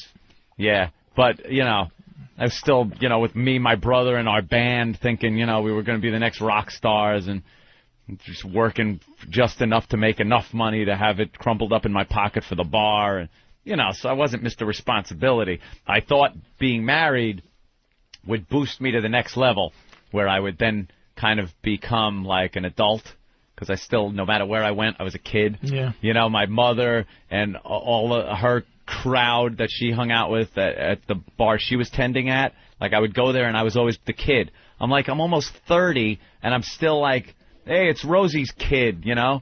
I was like, when am I not going to be a kid? And I thought maybe that would propel me to this level of manhood, adulthood. And it was just... Do you feel like an adult now? More so than I ever have, but... Yeah, I don't. You? No, but there are absolutely not. More, but like... For some reason, we have decided never to grow up. I feel more adult. Like, you know why? And the only reason is because I'm looked at by people as an adult. Yeah. Like, we got fucking, you know, Derek and Than and fucking... Yeah, we got youth. Travis. We got youth all around us. They look at us like we're adults. Right, the fact that you're running a show is like saying they're adult. When it was just me and Opie, the Opie and Anthony show for many years was Opie and Anthony. Period. That was it. There was no other people. There was no third mic. There was no producers. There was no nothing. Just me and it was walking us to a studio. Walking in. That was it. That was it. And when you start having other people relying on you doing shit, which was, you know, really glaringly apparent when we got fired, and other people also got their asses thrown out the door based on, you know, what we did, right. That really all of a sudden, that clicks you up again, like, all right, I don't feel like it, but what I do affects other people's lives. See, I'm not there yet. I'm incorporated. I have a company with no employees. I'm a CEO of no employees. Like, I have a company, and that makes me feel like and everything. When I fill up my gas tank, I'm proud of it. Like, when I don't just put in $20 and it goes... The corporation is... Yeah, man. It's like... Jesus. Let's go to Chuck in Albany. We want to wrap this up because we have so much to do today. We got the Daily News coming in. They're doing a little feature on us today. It's an exciting day for the program. Chuck, Albany, what's up? Hey, O&A. Hey. Patrice, you kick ass, man. Hey, file for divorce in March, real quick, fellas. Paternity test in April. Test came back on my 2 kids, found out they weren't mine in June. I have to pay that con $684 weekly. Weekly. For child support on kids that aren't even his biologically. New York State law, man. New York State law. Once those kids, after the age of 4 years old, man, that's it. You're fucked. You got to pay till they're 18 or till they finish college. For kids that ain't yours? For kids that ain't mine. And I filed for the divorce and was granted a divorce due to... You know who's writing a book on this whole divorce in New York thing is Alec Baldwin. He's had it. Oh, that must... He's jumping up and down all over the place. But he hates fucking Kim Basinger. Yeah, but he's exposing all this stuff we're talking about in a book. He's going to get a lot of attention because of the book, too. He's going to talk about the system, the lawyers, all that shit. Well, something needs to clean up, man, because I got granted a divorce on adultery and fucking mental cruelty, and she still got that cat. Wait, do you love the kids, though? Yeah, I love the kids, but goddamn, But he doesn't love them that much. Goddamn, I love him enough to maybe get him some ice cream every once in a while, and they can go to Toys R Us for a toy, but I'll take him to Disney on Ice once a year, but fuck. I love him, but I don't love him. That's right, fuck that. Kids, 24%. I started putting cancer in their food. All right, Chuck. Hey, guys, hey, you guys kick ass, man. Yeah, we know that. Thanks, Chuck. Thanks, Chuck. We appreciate it. Let's go to Danny in Jersey. Danny. Hey, guys. You guys are awesome. Patrice, you rock. Listen, I got to thank Anthony real quick. Got out of a divorce, $2,500, no alimony. Jeez. But, Jersey's the best. Listen, guys, check this out. Anthony. Yeah. No bullshit. Hooked up with this Puerto Rican chick, right? Not sure. Haven't played the game in a very long time. I have to go home now to the wife, the ex-to-be. I'm saying to myself, my hands smell like cunt like you wouldn't believe. Fingering the shit out of her all night. What do? I used that spare tire in the back that I blew out, rubbed brake dust all over myself, and straight to the shower. Straight to the shower. Don't come near me. Oh, I'm filthy. Don't come near me. We have some talented listeners out there. I smell a new country song. Straight to the shower. Straight to the shower. I smell song. Puerto Rican pussy and brake dust. I went straight to the shower. It's coming in. You watch. Well, thank God my truck was leaking oil, 'cause I grabbed me a handful and I ran straight for the shower. You were flammable. I came in flammable. You was a fucking bomb. You was a walking bomb just to cover up your horseshit just in case, infidelity. if she figured it out, I could have just lit myself up like a Hindu protesting. I know that old oil gas trick, motherfucker. You been fucking. No, I've been fixing the car. No, there's no physical way for you to get oil and gas on you, asshole. All right, you're on to me. I had the blown tire to prove it. All right. Thank you. Very good. Where did this come from? What is it? E-Rock hands me an old newspaper article. E-Rock. You know, because the new listeners don't understand how deep the hatred goes for Howard Stern. First of all, Howard's best friend was Aunt's ex's divorce lawyer. So there were problems there. And there's a quote in this article, Stern gets personal. Opie and Anthony yanked off the air for getting Howard riled up again. Where'd you find this fucking thing? Oh, you brought it in? Who's that guy? Oh, he's a friend of yours, and you just happen to have this today? Yeah. That is so wow, what weird. a coincidence. No, because it's exactly what we're talking about. Wow. What, he wants us to sign this? Usually, like, fans come in and they want us to sign old newspaper articles and stuff. So this guy, who's just a friend of Ben's, who showed up out of nowhere, we're talking about Anthony's divorce, and hands an article that I guess he wants us to sign after the show. It's from the New York Post, and there's a huge quote here. It says, it's from Stern, shut your mouth or I'll bring your wife in here, the one you're divorcing that nobody knows about. Ah, yeah, that's great. Go ahead. There is nothing she could say that I haven't said on the air. And that's why nothing. And that's why we talk about Howard and his daughters. And how about you talk about your divorce, Howard? How about you go on and talk about what a treat it must have been for that poor woman to live with your sorry fucking ass every day? Go ahead. There is nothing. I think I said this when this article came out, didn't I? Yeah, this is great. It was like, he's threatening. He was threatening like it's going to be some kind of John DeBella fucking scenario where some ex-wife comes on his show and spills her guts. There's nothing I didn't talk about on the air about that situation. I don't think he said word one about his divorce. How much you have to give her? Oofa!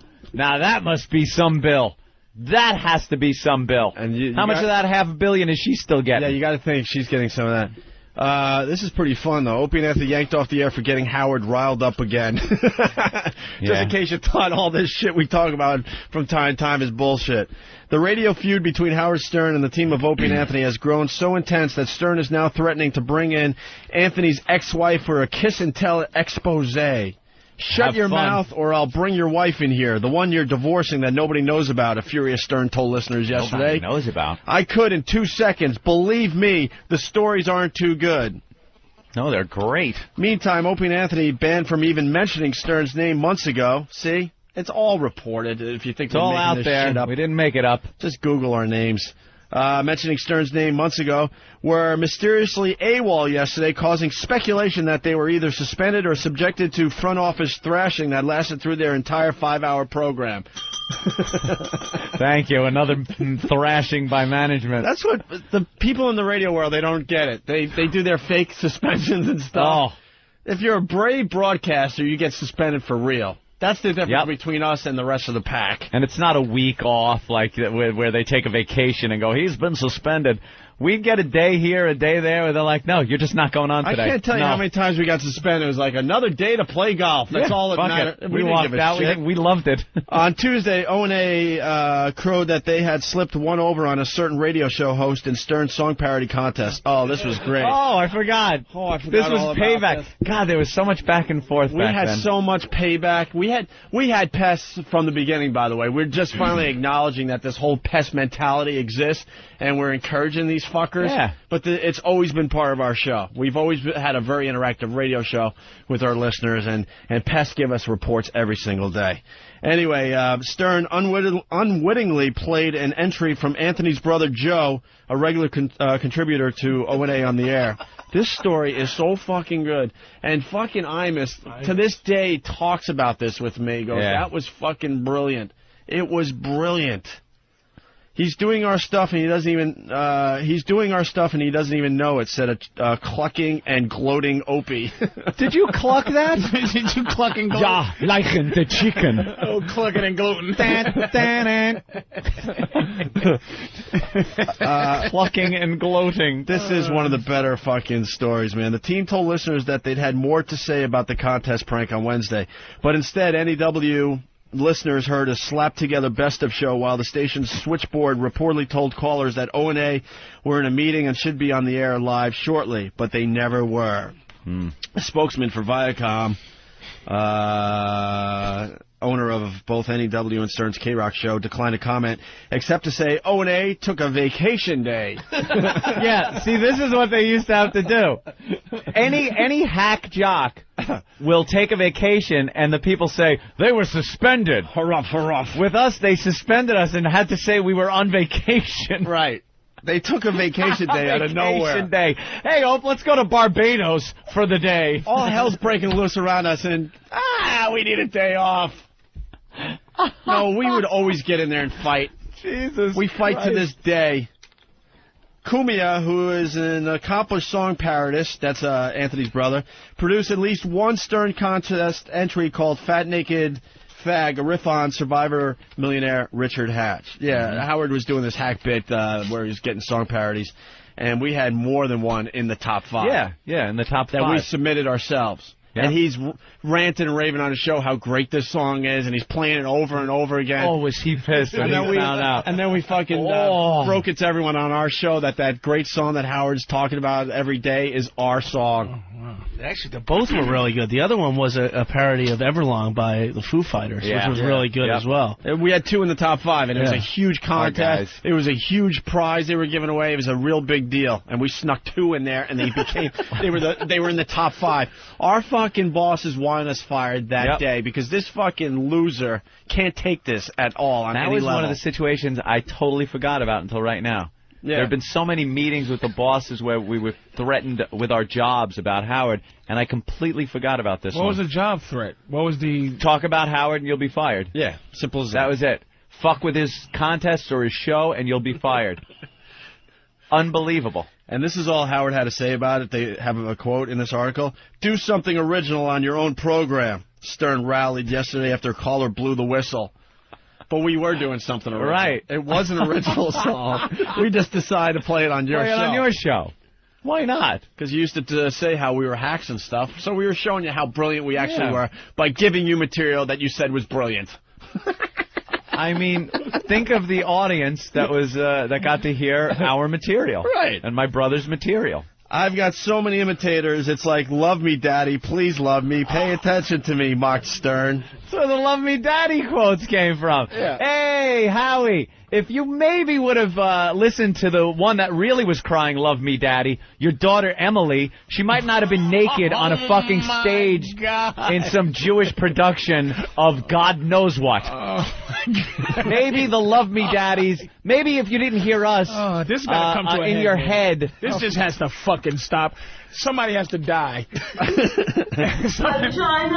Yeah, maybe if you heard that, instead of imagining us yelling Love Me Daddy, and heard the real girl that was yelling Love Me Daddy when you left your family, and she got into a naked play. Rappers don't go this long without somebody getting shot. That's the real Love Me Daddy That's right the there. real Love Me Daddy. Don't worry about us. And then another quote from Howard in this article. I'm not your daddy, stupid ass, growled Stern. We got so under his skin. And then Imus was on his show, which is also owned by the company, laughing and thinking it's the greatest thing ever.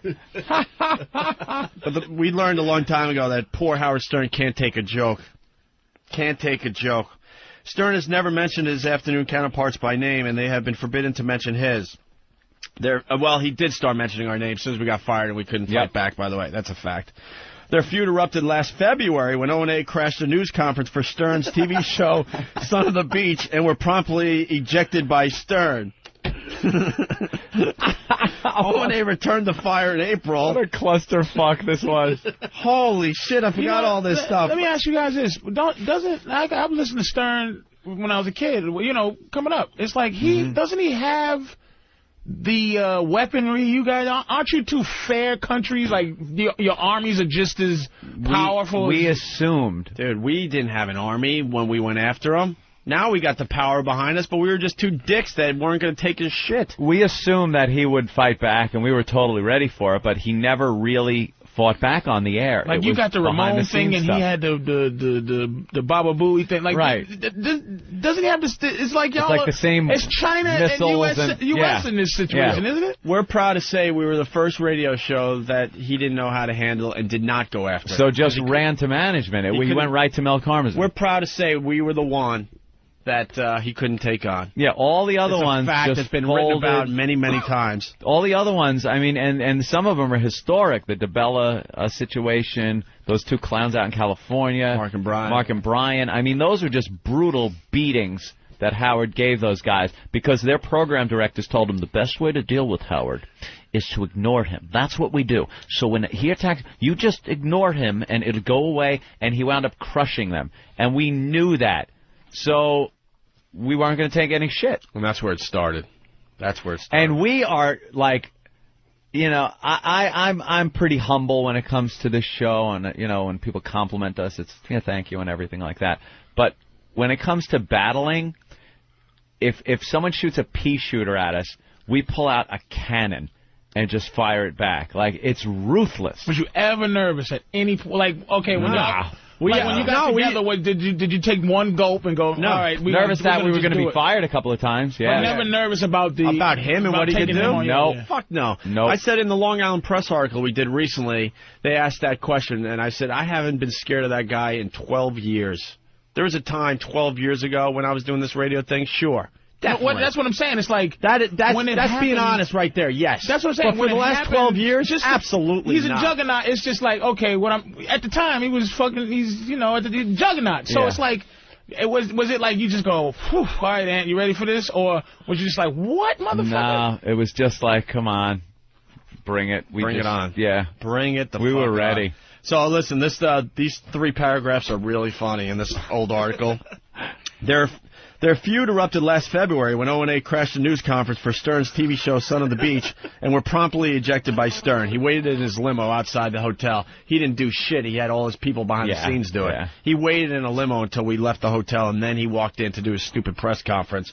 O&A returned the fire in April by blowing the whistle on a surprise rock concert announcement Stern had been promising. That's the oldest gag in radio, but... And last month, Stern Show regular High Pitch Eric was arrested for making a bomb threat on I forgot about that. On O&A's answer machine. I forgot about that. High Pitch Eric threatened to kill you, motherfucker? Yeah, and he got arrested for a bomb threat on my answer machine. He was going to blow you up. I'm going to kill you, fuckers. Oh, my God, there's a bitch on the radio threatening to kill you. God damn. High Pitch. And then finally, we had 2 in the top 5 in the song parody contest. Incidentally, Stern will announce his $10,000 grand prize winner this morning. This is an old article, but so he was giving out $10,000, and Anthony's brother would have won if we kept quiet. We should have kept quiet until Brother Joe got to $10,000 and then blown the whistle. Yeah. It would have made an even better story. Oh God, funny shit. God damn. All right, we got to take a break. We've been at it an hour and a half. Yeah. Memories. Memories. Yes. You go on for a half an hour about each of those different events, too. I know. Platinum records getting shattered. Oh, I know. We got all the stories where he was breaking shit in his office because he just did not know how to handle us. Where's my daughter? They're hot. And one's just got the biggest set of those big Jewish tits. You just want to stick one between it. Ooh, you're Howard's daughter, aren't you? Yeah, he hung up on me in '86. I'm just gonna bang you. Howard's daughter. Bang you. Stick one between it. Ooh, the soiling. Ooh. I think that's wonderful, Howard. That cum is a bitch. A lot of people asking us about censorship in satellite radio because it's a hot topic lately. Yes, it certainly is. We don't have censorship here, ladies and gentlemen. Nope. We can now talk about Howard freely and how he's a hypocrite and a fucking phony. Try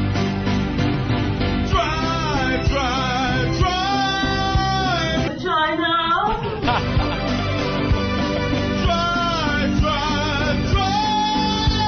Try now. So before my penis starts to get sore, go pick up some Vasilube at your local Kabbalah Center. Said go get some Vasilube at your local Kabbalah Center. Oh, you stink, baby. Tell him, Fred. Yeah, the Stern, Emily Stern remixes continue to come in, by the way. Yes. First, you saw the infamous sexy home videotapes of Pamela and Tommy Lee making love. Now, for the first time, the stolen video sex tapes of Howard Stern. Oh, baby. Oh, I'm so horny for you. Oh, yeah, it's all good, baby. It's all good. I'm so lucky, baby. You're the sexiest woman on earth, baby. Howard, who are you talking to? Oh, Al, no one. I'm not talking to anyone. All right, I gotta go. Before you go, do me a favor. Get me some tissues, honey. Oh. Just a few that have come in. It's funny shit. We have at least another 30 to go through. We'll play some more of the better ones. All right, Patrice O'Neill in studio. We got the clips of Bush sounding drunk from Web Junk 20. Okay. And the John Dacre clip, or is that how you say his name? John Dacre, yeah. And then the Dr. Phil clip. We're going to go over these clips next because they're great. And good news, the Passion of the Christ and the Benny Hill thing that you were talking about that you're not playing on Web Junk 20, we just linked to opieandanthony.com. Oh, you got it? Yeah.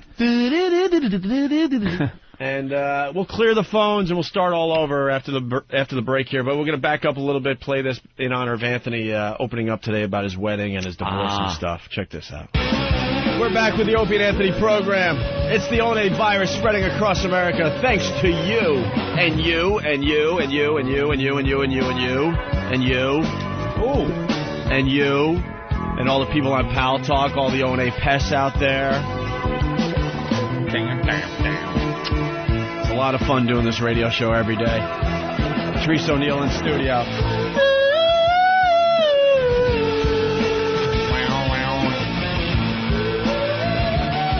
We finally changed the music. I know. You guys will make that into a promo soon. Whatever. Fuckers.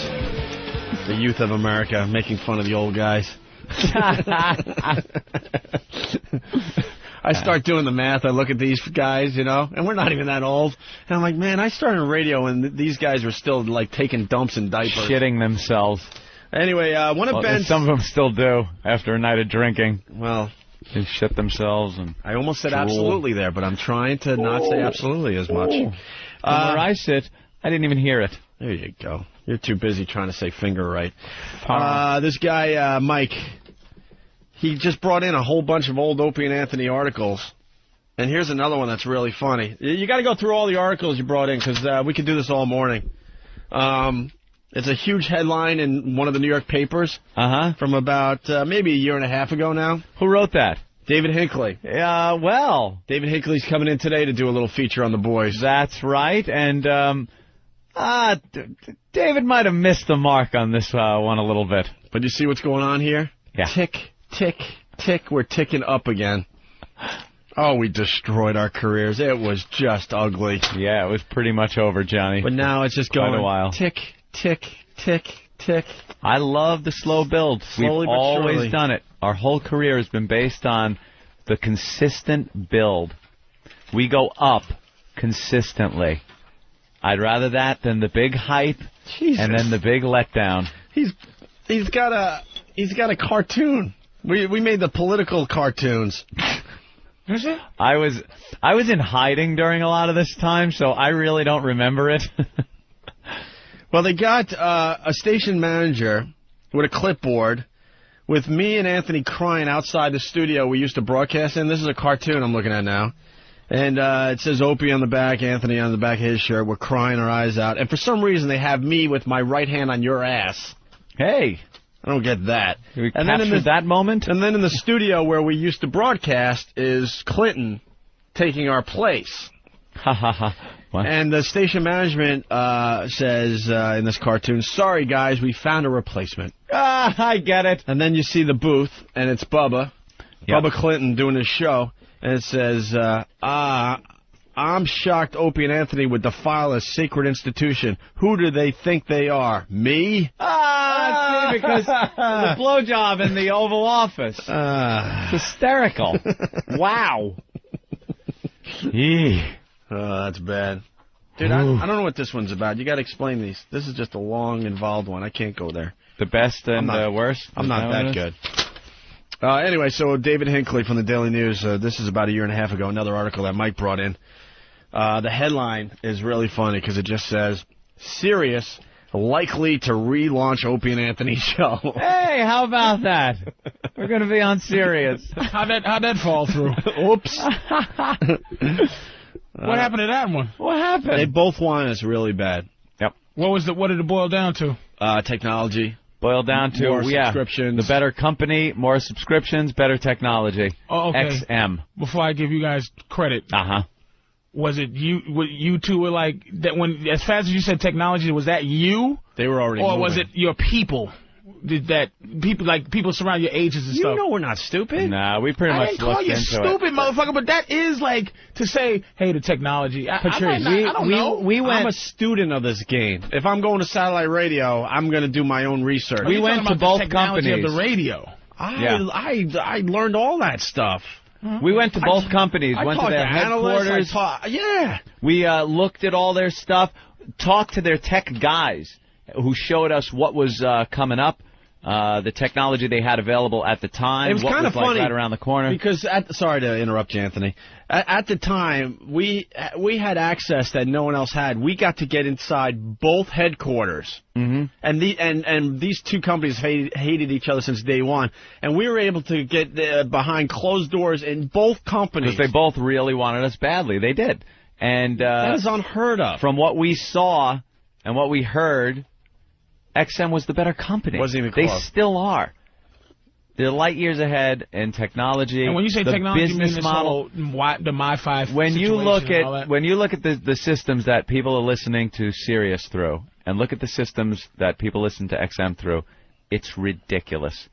And coming up in a couple of months, that new portable unit that XM is coming out with. And real portable, which means you can walk around and get live XM satellite radio in a unit that is no bigger than a cell phone. Hey, you know what? Don't confuse people. We have that already. We're just making it better. Making it better. We're making it smaller, and we're adding more bells and whistles. More features. Where now you could download all your MP3s right into the system. Easier interface. To go. That's not what it's talking about. Well, we have the MiFi, we got the Tau, and we got the Pioneer Airware, or whatever it's called. And is it called an Airware? I forget now. I don't have so that one. we got 3 units right now where you can walk around the streets and listen to live satellite radio. Live satellite radio. What car do they have to deal with? General Motors, and then a whole bunch now, of GM has to deal with both radios, though. They make decisions on... before you confuse everybody, you know, they have car deals, we have car deals, but as far as that game goes, we have so much more of the market. Yeah, a much higher percentage. And GM cars roll off the assembly line with XM in it, ready to go. It's anyway, and that portable unit is amazing. So that we saw at CES. Yeah, so now they don't even have one that could actually do this. Yeah, and our second generation of this stuff is coming out in a month, 2 months from now, which is smaller, and now you could throw all your MP3s in it. They're putting out these press releases that make it sound like they have a portable unit. It's some kind of on the go unit, but you have to dock it with a docking station. Download programming, and then you can leave and listen to it.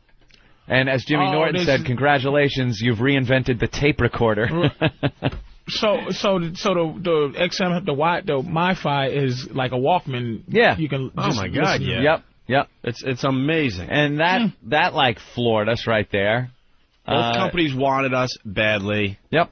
We were going to pick XM, and then something weird happened with the little doggy company that we still haven't talked about yet, but it had something to do with Howard. Mm-hmm. That's a little tease, I know. We'll get into that another day. So this article that Mike the cop brought in, Sirius likely to relaunch Opie and Anthony show. This is from a year and a half ago. Bill Burr, everyone, has entered the program. What's up, man? Entered the studio. So the article goes, don't be surprised when WNEW exiles Opie and Anthony pop up more and more as June approaches and they prepare to return to the radio. There are no accidents in the promotion game at which O&A excel. Also, don't be surprised if they sign with Sirius Satellite Radio, meaning fans would have to buy a Sirius receiver and pay $12.95 a month. Opie and Anthony have been off the air since August 2002 when 2 listeners were arrested for having sex in St. Pat's Cathedral as part of O&A's Sex for Sam contest. NEW station manager and program director were fired, and the station soon dumped the whole hot talk format O&A had been anchoring. The two have always implied that they wonder what the big deal was, and they say so again in the new FHM magazine.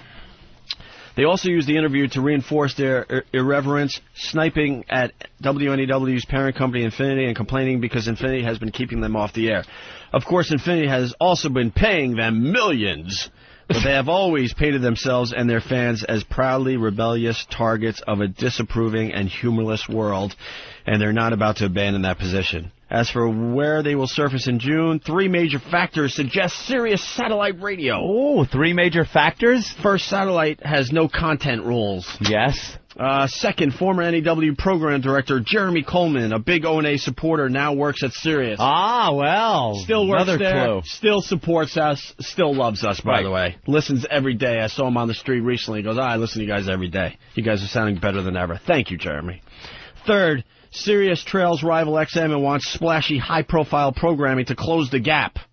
100 channels is nice, but that's not what sells, says Tom Taylor, editor of the trade magazine Inside Radio. We've seen from cable TV that what sells are specific things people really want that they can't get anywhere else. Opie and Anthony would likely cost millions.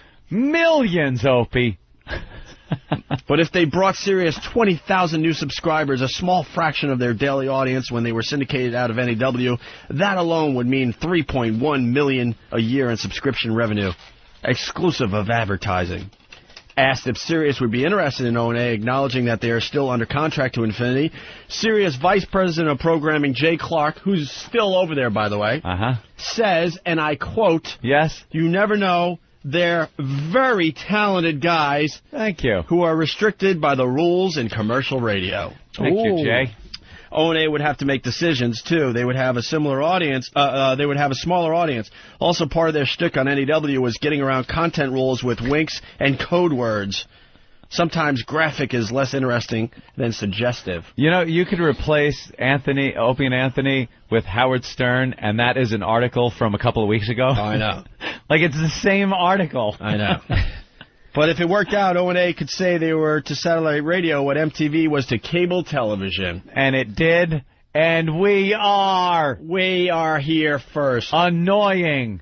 Oh, isn't that what MTV was? No. And that's about it. Hey, see? We made it. There you go. Why does this mic smell like Lysol? Did you guys already have some whore in here? No, I think the mics are all Lysoled first thing in the morning. Yeah, Disinfected. Very clean. Don't want to get sick, you know? Again.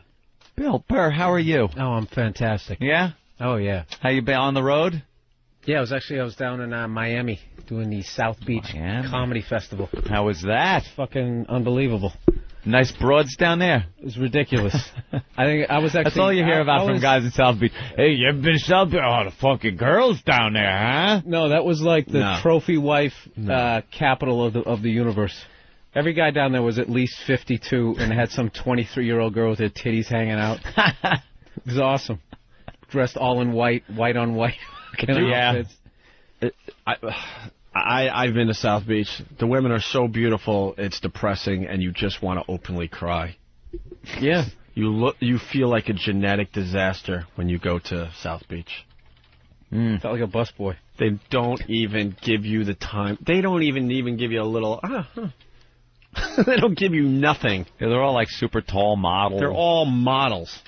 Yeah, we were sitting in a restaurant. These 3 girls came in. They all almost looked like somebody. Like one almost looked like Serena Cindy Crawford or... Yeah, and they're standing there, and they had like a fucking, like this bodyguard standing over there. So I'm like going, who are they? They famous? And they were just rich.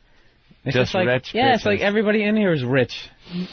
Except one guy with red hair. Eating the penny. What's the special? Don't you got a blue plate special? I'm going to be at the Stress Factory next week, people. Oh, that's right, you are. Next weekend? Yeah, this weekend coming this up. weekend. Bill Burr at Stress Factory and Patrice in Philly, so we got lots of... Oh, Helium, right? Helium in Philly for Patrice. Of course. And Stress Factory for Bill Burr. Did you just give me shit like I was pouring through the newspaper and that's exactly what you're doing right now? No, I didn't give you nothing. I thought it was just my way of saying hi. by looking like he was giving you shit. Oh, is that what it is? That's a hello. That's a how do you do? Yeah, no, right. My fault. We're just pulling shit out of our ass today, by the way, Bill, because the papers have really nothing. Yeah, I noticed because when I came in here, you were reading your XM fucking contract. For like 20 minutes. Subsect paragraph B states, you know, here's the problem, man. Yeah, your Lenny Bruce moment. This paragraph. Someone asked if St. Pat's didn't happen, would you still be on satellite? I believe we would be, yes. You think? Yep. Nice. Why would happen on St. Patrick's Day? St. Pat's Cathedral. Oh, the St. Pat's thing. I believe we I wanted to ask that yesterday. I believe we would have taken this road, yes. You think so? I think so. You would have just left? I think we'd have gotten fired. No, I don't know if we would have gone to satellite. You would have left free unless FM? we were fired. I don't know. David Lee Roth, a huge disaster here in New York radio. It's hard by to the way. tell.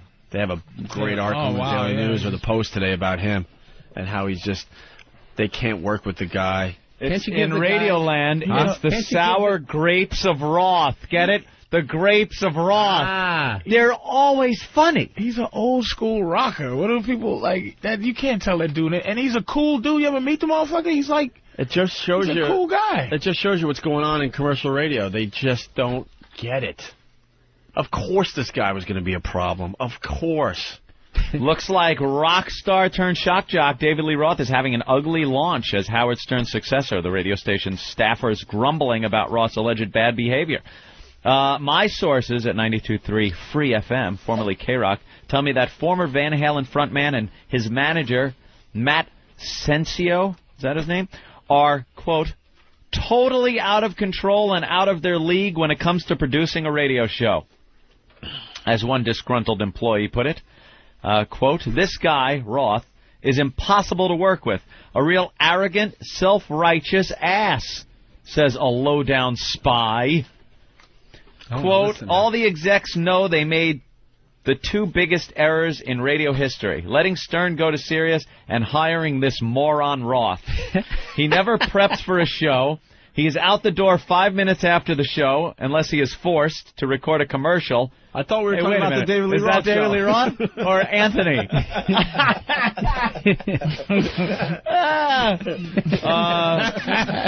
He's forced to record a commercial or records ones he made errors on. According to the anti-Roth faction, he demanded that General Manager Tom Chiusano do expensive renovations on Stern's old studio, then refused to use it, claiming asbestos infestation. He ripped down the walls of the temporary studio because of suspected dust behind the walls. He swears he's allergic to dust and smoke, but smells like an ashtray. The source also says Roth's manager got into a shouting match with program director Mark Chernoff on one of the first few days of the show. Then the spy says Roth insisted on decorating the halls of the studio, and then had a moving company come in and remove dozens of pictures and his fake palm trees while he mumbled about Tom and the bastards at infinity. Bozy, bozy, bop, city bop. Roth said. Oh, man. In addition, says the source, Roth, quote, hates Tom and is vocal about it to almost everybody he talks to. Bozy, bozy, bop. Roth was quoted as saying, it's almost like he wants to get fired and take the money and run. My detailed message went to various and sundry. Yesterday, the station declined to comment on the whole thing. And what did Dave have to say about that? David Lee Roth had one last quote. Boozy, boozy, bop, city bop. You know what's funny is if he was getting great ratings, he could have done all that shit and they would have been in the paper. He's a dream to work with. He is such a professional. yeah. He just comes in. He's in a great mood. Just the reviews were first in. one here, last one to leave. Right. Hey, we got to back up. The one reason E-Rock's here, he has the most amazing catalog of radio stuff. I bring nothing to the table. But Steve brought this one in. But he just said, but I bring nothing to the table. But he just said he brings nothing. Remember that article we were reading about all the stuff we did to Howie? Uh-huh. And one was the high-pitch Eric bomb threat? Yeah. We do have the audio still. We do? Listen. First skipped message. Hey, Opie, what's up? One word of advice, you motherfucker. You suck. I hope you die. I'll put a bomb in your radio station, you motherfucker. You fucking punk-ass motherfucker. Pussy Radio edit. better than you, motherfucker. No, we played that on the air, and we had to use radio edit because we weren't allowed to use Howie's name. Yeah, he said Howard Stern is better than you. Even though his people were threatening to kill us with bombs and stuff, we weren't allowed to use Howard's studio. name. We had to put in radio edit when when his name was mentioned. And then we would talk about him by saying, so did you hear fucking radio edit was doing this or that or the other thing? And then Mel actually called us in for a meeting to tell us we are not to refer to Stern as even radio edit. That became where people knew who we were talking about, so he got so angry that he went to Mel, and Mel told us not to even, we couldn't even call him radio edit. That's how crazy it got. What a sick situation that was. Did he finish the David Lee Roth story? He had one more quote. He did?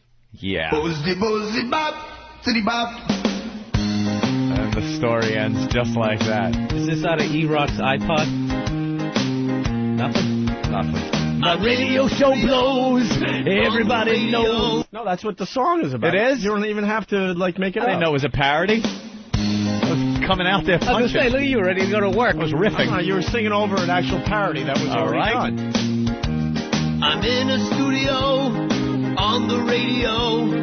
Who cares what the hell I'm saying? I'm taking a chance without my spandex pants and the baldness I'm displaying. Every single day, I'll turn fans away. Then who's gonna listen to me? When the end comes, I know I'll have done a month of shows. Then they'll bring in Sammy Hagar. I ain't got no talent. Nobody cares for me. My shtick is so hokey. I am such a pony, such a pony.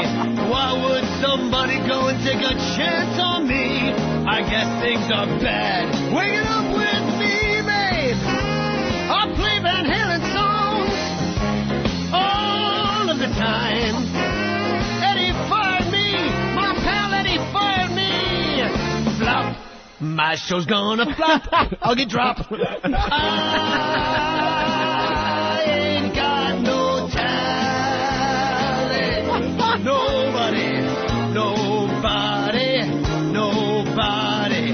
Nobody cares for me.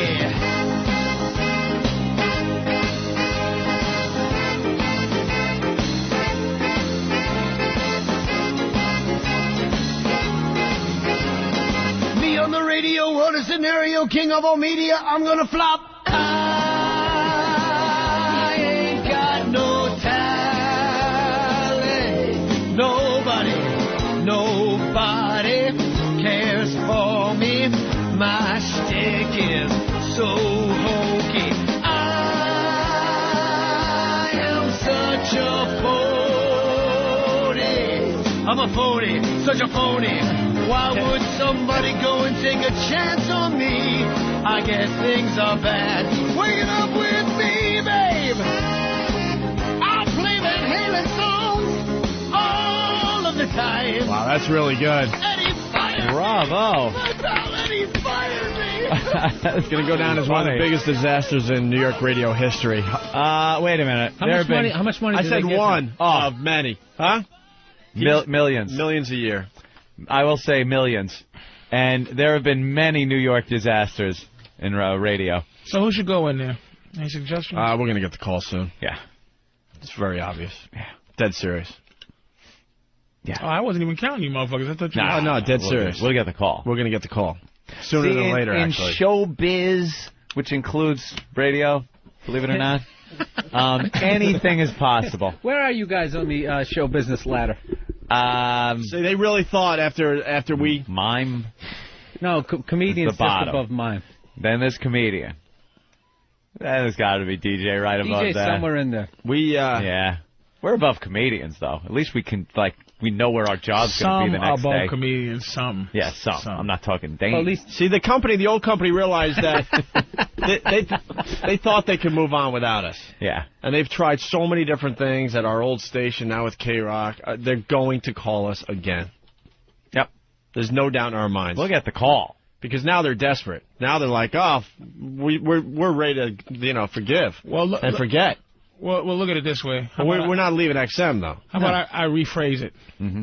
Who would you endorse if they said, "Oh, hey, help"? Who would you endorse? Who would you say, "Hey, man, you know what? This dude somewhere in they're the competition. Skogadogi. They're the competition. We're not endorsing anyone. There is no one. Honestly, I can't. Even if my brother decided to do a show, I'm not endorsing him. Opie. Right. You can't endorse commercial radio. Oh, how could you say that about your free, brother? But it's free. It's free. Fair FM. enough. Fair enough, Opie. nigga. Yeah. Good luck to you. They had 14 months to figure out who the fuck they were going to put at all of his stations, and you see who they came up with. It just goes to show you there really isn't much out there as far as pickings go. And that doesn't mean there's no one with talent out there. It takes talent and balls and you have to be fearless. You have to be able to reach a point where you can tell your program director to fuck off. You're doing the show you want to do. The same thing with the GM, and have some balls to you. Yeah. And Sounds I like think he's doing that, but he's not. He doesn't have the ratings. No. And then, tearing shit off the wall. You need talent though to back that up too. Yeah. And you got to put a little bit of time in, more than just like a month.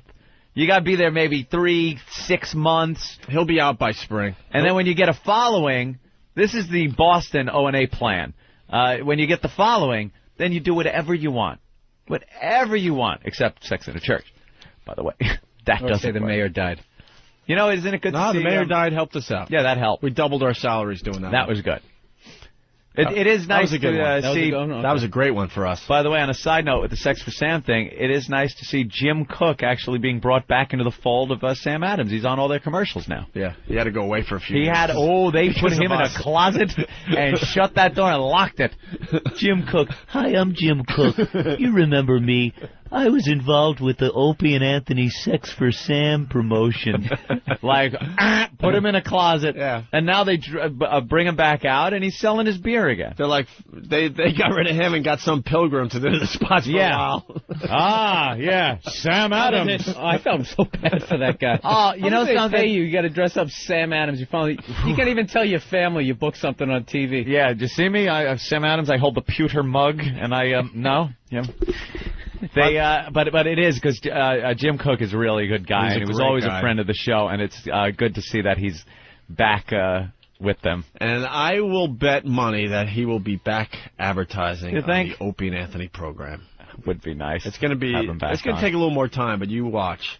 By the way, that was David from New Jersey doing the David Lee Roth parody. He's a friend of Voss's. Is he? Yeah.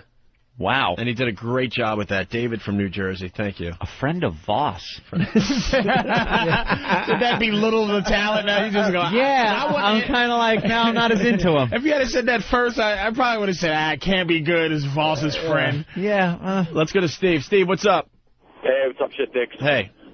Quick question. Do you still have tape of that lunatic Anthony reciting Howard Stern's name over and over back when you were on NEW? Oh. Well, they would start dumping out every time we mentioned his name, so then we're like, you know, this is bullshit. So we just said it over and over again until they ran out of delay. They ran out of delay, and then they had to turn our show off and go to a Van Halen record. Yeah, coincidentally, it was the Van Halen record. They used to have a box with a key and a button in the general manager's office. It was an actual key, like launching an ICBM. And when they ran out of delay, which we had huge amounts of delay and various buttons all around the place that could be hit by numerous people to dump out of our show. When they ran out of the delay and we were back actually live, if we said something bad, the key was turned, the button was pushed, the station was completely detached from its ability to broadcast, and a tape would play from the Empire State Building, from the transmitter. Was it another motherfucker with a key that he had to turn? Turn your key, sir. Now. Turn your key, sir. Gun at his head. Wait, think about this, man. Think about it. We have to take the human element out of the loop. The code doesn't match. Code. And, yeah, there was a tape at the transmitter at the Empire State Building that would play Jump by Van Halen. And that was the song, right? About love. It was Ain't Talking About Love? Ain't Talking About Love. Jump. Yeah. Ain't Talking About Love would start playing, and we were off the air. We were off the air. So we actually got to the point where they had to go to this because we just kept reciting Y'all can suck my... Oh, hey, you! Hey, hey! Woo! Oh, hey, you! Who said that? Y'all can kiss my motherfucking... Might as well jump! Hey, hey, hey! Yeah. That's what it was. Oh, God. This is what people That must heard. have just been miserable. Oh, they were rewiring that joint on a weekly basis. But that was just because of Stern or even before that? It was getting miserable. It was when we started getting popular and they were afraid of what we were doing because we weren't so far under the radar. We used to be able to do shows that were about, I mean, we had a girl get down on completely naked, sit on the floor right behind Opie, and smoke a cigarette with her pussy.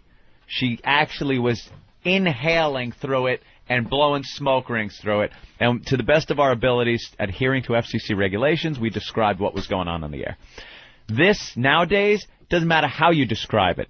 Doesn't matter what type of 3 degrees of separation you use for the word pussy, you could not ever do that. Her labia is wrapping around a marble. And her stomach is going in. Ain't talking about love. Yeah,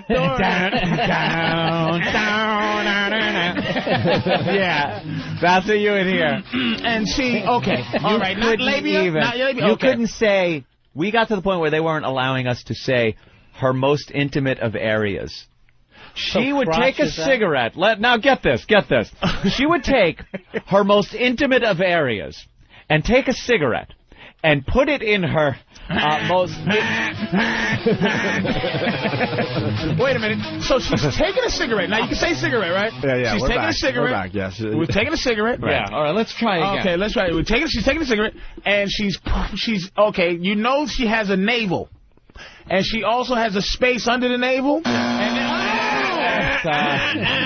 All right, let's fix it.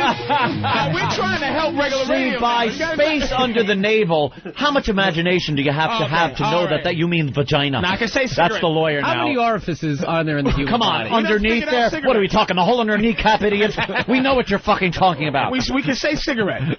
We can't say cigarette can be said. Good. Okay, we have a cigarette. Now, she has a spinal column. All right. Good. Now, if you work down to the 14th vertebrae. 14th vertebrae. The pubic bone. And you turn it around. Sorry. We were right there. I almost had it, Bill. Ladies and gentlemen, you're listening to Free FM. It's free radio. You don't have to pay for this. Okay. Free FM getting no buzz. None. They got a whole lineup of new edgy quotes. Because this is what you'll get for free. All right. Guys trying to describe how shit. How many cavities are on the human body? We're going to count are we down. talking nasal sinuses? Wait, not the nasal sinuses. Eyes. Not the ear holes. Not the ear holes. Not the eye holes. Not the mouth. Not the half a hole of the navel. You might have something there. He might have something there. This baby. All right, okay. So far we're in. Not until I get a ring area. No. Oh, wow, that's... no, it's still going. Not until I get a ring area. All right, I think the last one... The last one left. The last one left has a cigarette dangling from it and is being inhaled and exhaled. It is amazing. I think he got it! On Free FM, ladies and gentlemen. This is Free FM fun. Hey, wasn't that hilarious? Wait a minute, now let's take the 50 phone calls. Dude, I don't know what you were talking about. What were you talking about? There, I heard you talking, but I didn't understand. Dude, what hole did you mean? Dude, why don't you just say... the callers ruined it for us.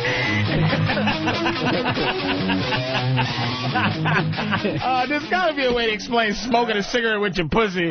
Yeah, like that.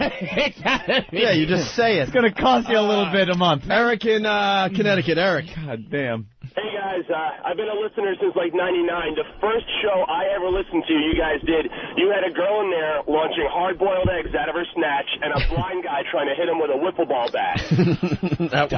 The old days before it was called Free FM, when it truly was free. It was like a wasteland. We had a blind guy, Blind Dave, who the first time he came in, we weren't convinced he was blind, so we threw shit at his face. And we had a girl who had a very good talent. She could shoot eggs out of her snatch. So we set her up outside the studio, mic'd everything. A headliner. Yeah. And she shot eggs out as we had the blind guy swinging. We'd tell him, like, swing! Yeah. Until he could hit the eggs. It sounded like this. It's Ivory and her amazing egg-shooting twat. Of course, today is the egg shooting day. Dave, the blind guy, is here. He's going to attempt to catch some of the eggs that are being shot out. Yeah, look, she's already loaded up. She's got one in the clip. All right, she's loading, you know what? She's leaning back. Whoa! Oh, wait a minute! 6 feet! Hold on a minute. Oh, that's 8 feet. Ivory has reloaded. Oh, that one. Yeah, that one just over 8 feet. About 8 feet, 2 inches, I would say. We got the blind guy about 6 feet away from ground zero. Okay, here we go. Dave, the blind guy. Oh, yeah! He got it! He got it! Oh, what a day for sport. Good eyes, good eyes. Oh, sorry. Jesus. Yeah, there it was. Ground zero, we called it. Ground zero. You see how perfectly we were able to call it that? Ground Zero. She would launch it from ground zero. Yeah. Man. Dude, why is she downtown? Nothing? And before you that call was 99, right? Yeah. So that was pre. Oh, yeah. We invented Ground Zero. Yes. Before you call up and say, why aren't you doing that again, that fine lady, I think, died of AIDS or something, so we need to find a new one. How about that? She had some kind of problem. And then there was the time we had a lot of vagina involved. We had a woman take a cell phone and shove it up there, and then we called it to see if you could actually get a signal inside a girl's vagina. She later died of ovarian cancer. Yeah, and think, this is going back a few years. It wasn't like you could take a little pebble phone like Opie's got. But you have less pussy on since you can have more pussy on since you... Well, yeah, because the thrill is not like it used to be because people could get the pussy stuff all over the place now. It's easy to get on the internet. It's like the coming of age. I don't know. If it happens, it happens. We have it. The wiffle ball bat is still there. We've used it. We had 3 girls. We had 3 girls in one shot. Was it 3 or 4 in one day? I think it was the first day Norton was gone. Yeah. Out in L.A. We had 3 or 4 girls come in here, and all of them took the wiffle ball bat. Yeah. That day. Let's go to... Unfortunately, the Pal Talk cam wasn't up that day. Sorry, kids. They've had to watch 3 weeks of us sitting here. Let's go to Jay in Connecticut. Jay. Hey, how you guys doing? Hey. I remember celebrating the 4th of July, shooting a bottle rocket out of her. Oh, yeah. That was another one where we set up a girl. Punch it out. 4th of July. As a launcher. Put a bottle rocket in her vagina. We built a heat shield around it so she wouldn't be injured, and then just kind of let her loose. Pop. Dude, in an office. In the studio, we launched it right down the hallway. just launching bottle rockets down the hallway. That was free, and no one FM, told us no. You had a wonderfully degrading show on free No FM. one told us horrid. no. They were too scared to say no. And now, on you guys that level. sound like old hippies when they tell you like how much weed you could have got for that Yeah, money. man. You know, you the get whole fucking bag was full. Dude, 4-finger lids, $10. Oh, jeez. Now y'all can just be like anything. Oh, today we're going to have a bitch shit a dump truck out of her asshole. And it's like, nah, we don't feel like doing it. You can explain it. She squeaked. The headlight is coming out of her ass right now. Is nothing. Oh, we still do the stuff. We've done cherry darts, and we don't have to defend Cherry ourselves. darts You are know. fun. You have highlight in this stuff. The squirter with Big A with the Yeah, butterfly in the come face. on. That was, Was that disgusting? That was wonderful. And radio. we're starting up, American Mess on Friday. American Mess. You're going to be one of the judges on Friday? Friday, yeah, I'll come. Are you here? We're doing American Mess open call starting this Friday. Every Friday we're going to have open call for the next Freaks. American for the radio Idol show. style rules with complete messes. You could come in if you think you could do the egg shooting trick. You could come in if you are missing a body part. That was awful. Talk funny, whatever. Awful. Whatever. It's going to be an open call this Friday. That was horrid. That was some of the worst egg shooting that we've had on this program since the beginning. I got to tell you, this guy's name is brilliant. His name is 32 Across. Oh, very good. 32 Across, you're brilliant. Thanks, boys. How you doing? What do you got for the show today? You guys should explain to Patrice about the Louis Anderson Family Feud bit, and that was the closest that you guys didn't get kicked off the air. That was brilliant. Yeah. I don't know what... Oh, I suck. Punch it out. No, it was... No, that was good. We were just kind of pondering it. All right, now people are bringing up all sorts of stuff. Not, you know what? You go to oavirus.com, you could hear, like, Jackie the Knife Girl, someone's mentioning. The Louis Anderson bit, I'm sure, is up there. Go to oavirus.com for all the old material. Nothing was worse than him on I think it was 60 Minutes or one of those shows, just talking about his alcoholic, abusive father that, you know, I turned tragedy into comedy. Yeah? Where's the comedy? Where is it? Where the hell is it, Louis? All I hear is When tragedy. he was sitting there and then it ruined. Comics cannot open up in a public forum like 60 Minutes or 2020 because it's all you think about when you see him.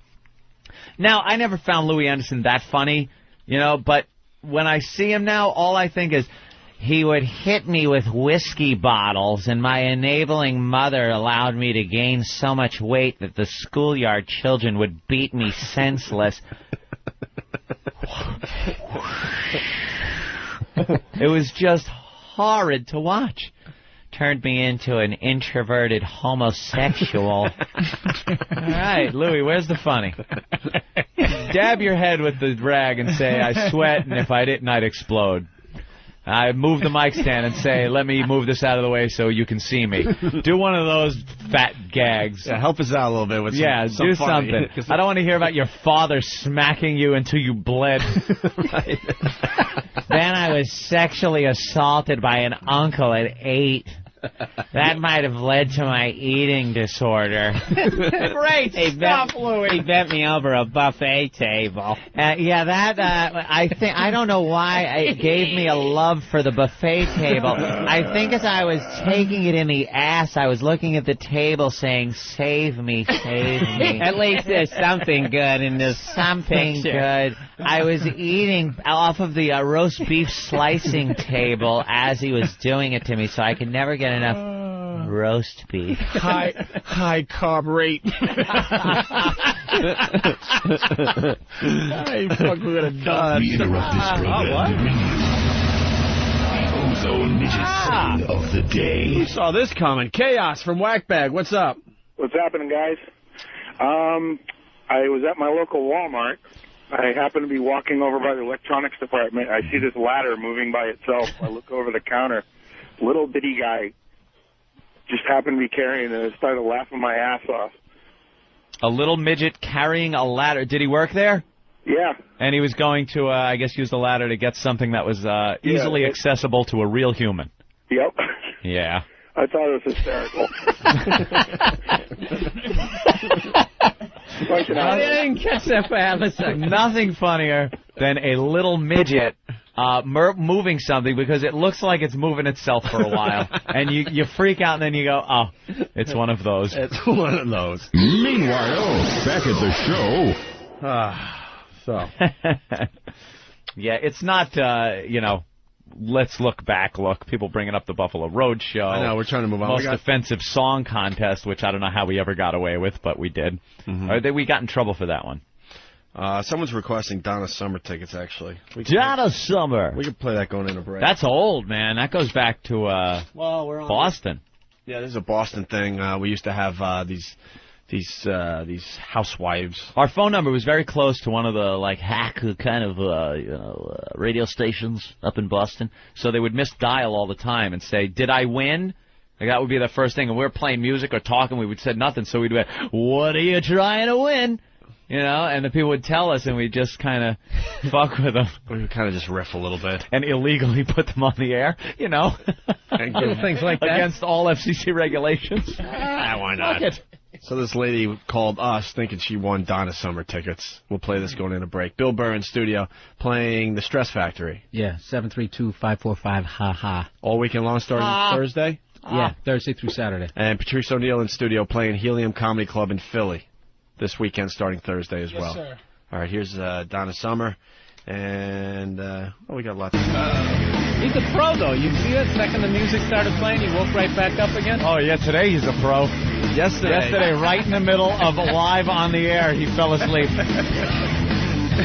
Patrice gives me love with my lines, right? So yesterday, I had a line, and I was in the zone. I'm like, the line is a good line. You just know sometimes, right? So I'm feeling good. I do the line. And Ant's giving me nothing, which is fine. I look over to Patrice. I'm like, I know he's going to give me one of those big Patrice O'Neill laughs, right? And I look over, and here's Patrice she's going to take this picture. No, you're not. Because that's the one they'll use. There's Patrice with his head back like this, snoring away. I'm like, damn. That's when he was doing this whole fucking... Patrice doesn't get up till, 2 in the afternoon? 3? At least 4 if I can help it. Yeah. Lately, all you I've comics. had jobs for some reason. All of you comics, you sleep in late. It's a wonderful life.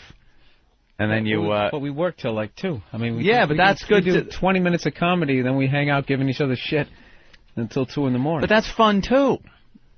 Yeah. I understood. As opposed to what? Fun too, as opposed to getting up at an ungodly hour of the morning. And what, having naked girls coming in here shooting stuff out of their pussies? It could be worse. Free tickets to concerts? It could be worse. I understand. To Metallica? I mean, come on. I understand. But afternoons now. That was the lifestyle. I'm used to sleeping till I get up.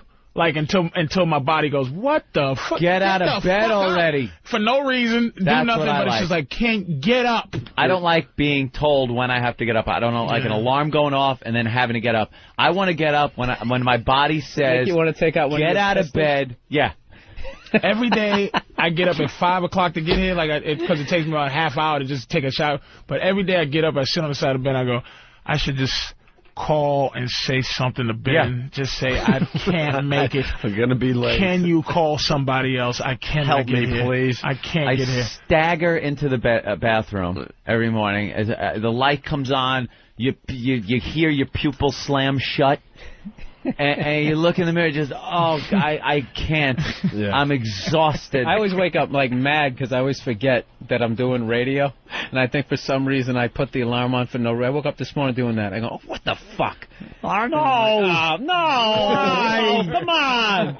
Yeah. What is this for? The furtherment of my career? And there's some truck driver driving going, these cocks, he gets up at 3 and he has to drive to Alabama. Saying things that aren't worse. And a truck driver has to know where to go. Because I drive sometimes, and there's so many places where it says, get the truck drivers stay the fuck over. They can't drive in the fast lane. Yeah. They can't drive on parkways. They can't drive fast. They just can't do shit. And I'm complaining I got to get up and try to be famous. Fuck.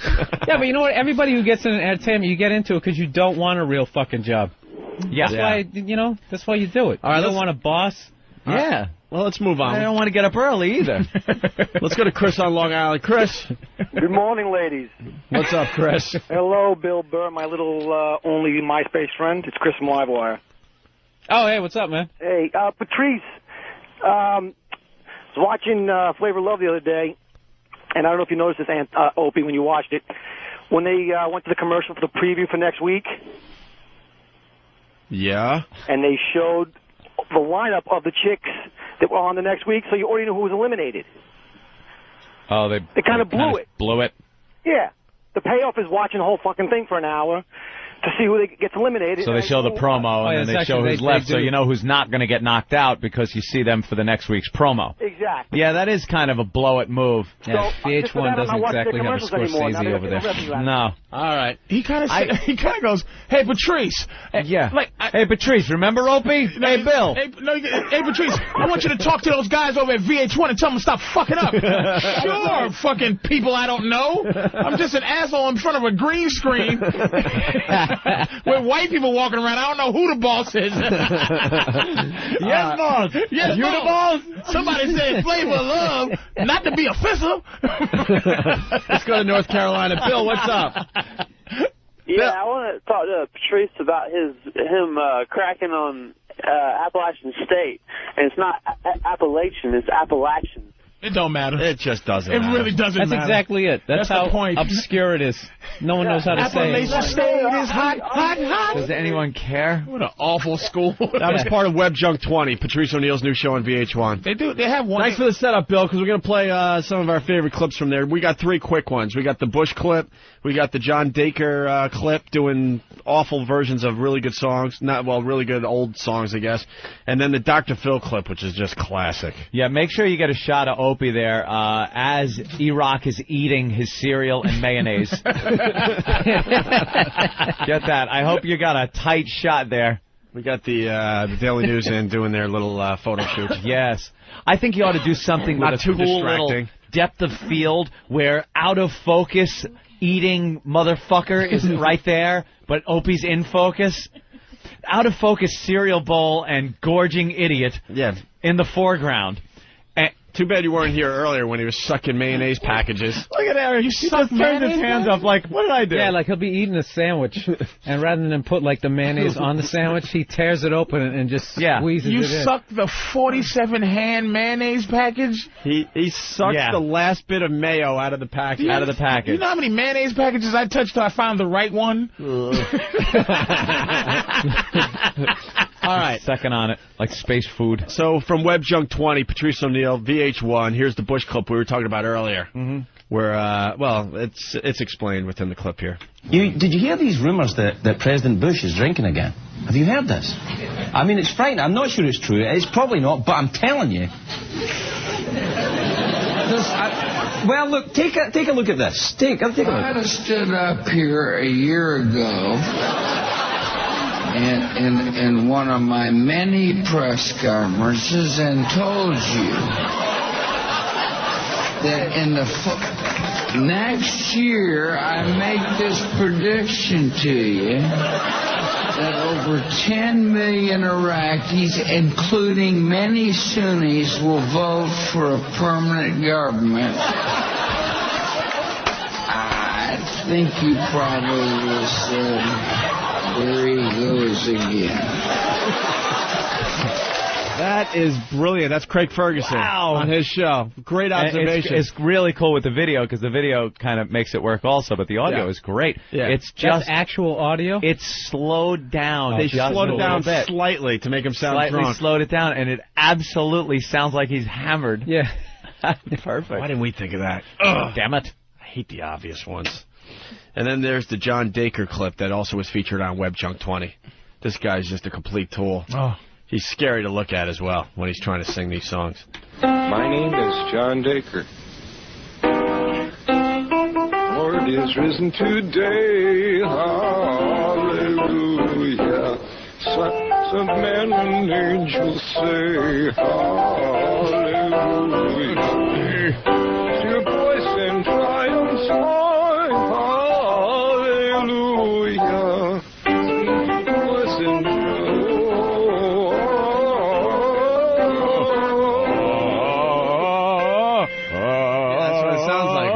Once there was a girl who the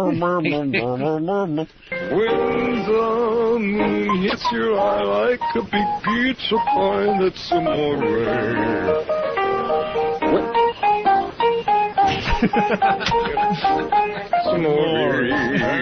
That's Maury. Maury. Ring, ting-a-ling, ting-a-ling, and the bell ring. Maury. Maury. Sing about the eel.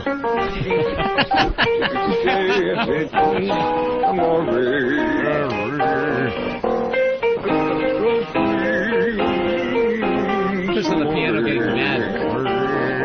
He's doing an Eddie Vedder. And you should see the lady on the piano.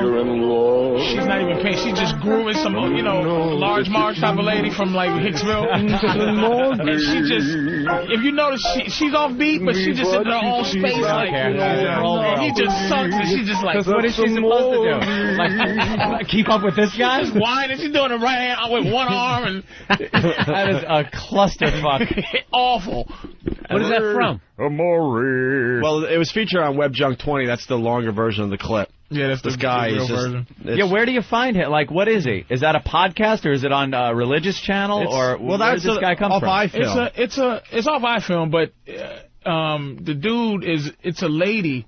It's public access, like it's somewhere in just wherever that they make crazy, and everybody in the situation. John Dacre is not a weirdo in this situation. You know what I'm saying? There's another girl that's just awful. She's singing like, love is... It's just a lot of retards doing whatever they do. Yeah. And it's just like some public access thing. And it's run by the lady doing the piano. Yeah. Like, she just put everybody together because some preacher couldn't show up, but John Dacre was available. She's like, we have John Dacre, and she gives it an intro, like a bad college intro. Like, the worst intro ever when you go to colleges for a comic is when they have a fucking idiot who introduces you by name first, then reads your thing. It's like, who we have? Billy Burr is here. Billy Burr does Opie and Anthony, and he has an HBO special. Thing, yeah. And here he is. The stage. And here he is. Oh. Billy smattering Burr of applause again. It's supposed to be, ladies and gentlemen, Billy Burr. Yeah, no, they don't say. They just say your name at the beginning, and then they just read credits. It's gotta go at the end. And then he's been on Premium Blend, and he did Comics Come Home with Dennis Leary. And then they just walk away from the mic, and then people are like, do we clap here? When do we? I always say that to them. I go, I don't give a shit what credits you say, just say my name last. They don't get it. Patrice O'Neal is coming out now. He's will be performing here, and he's been on HBO. Just walk off. That is not it's even bad enough that they don't walk up to the mic and at least get the crowd like, hey, thanks for coming out tonight. Give yourself a round of applause. That hacky shit to bring. They just go up there and start talking. Half the time, get some kind of energy going. Half the time, people are still talking. I don't care how little money I get paid for colleges. Someone goes with me that takes the brunt of the pain because it's never good. Never. It's brutal. All right, we got one last clip. You always make sure you have a buffer. I gotta do that. I bring somebody to take smart the guy. heat. He's always smart comedian. Installation. Yeah. Hey, we got one more clip from Web. One more clip from Web Junk 20. This is the Dr. Phil clip that I found very, very disturbing and funny at the same time. Where is he messed up on this? They're talking about oral sex. Oh. Older couple. They have to be, looks like they were in their 50s, right? Early 50s, maybe? Real Ohio looking. Ohio looking. Real, just two messes. Right. She knits and he goes to the pharmacy. Yeah. She's a pharmacist. Oh, she's a professional sweater maker, then, does talking about oral sex, and then this is needlepoint champion. Oh, my. Oh, my goodness. And go. Sweater. This is my favorite thimble. I got this as a graduation gift in 1953. Here's a potato chip shaped like Lincoln's face. So, it's an older couple. They're having oral sex, and she describes his definition of oral sex. Very disturbing here. Where is he messed up on this? With his very, very specific definition that he figures that he needs to ejaculate directly into my mouth for it to constitute oral sex. He's a good man. You got it? And you got to understand, he sat there.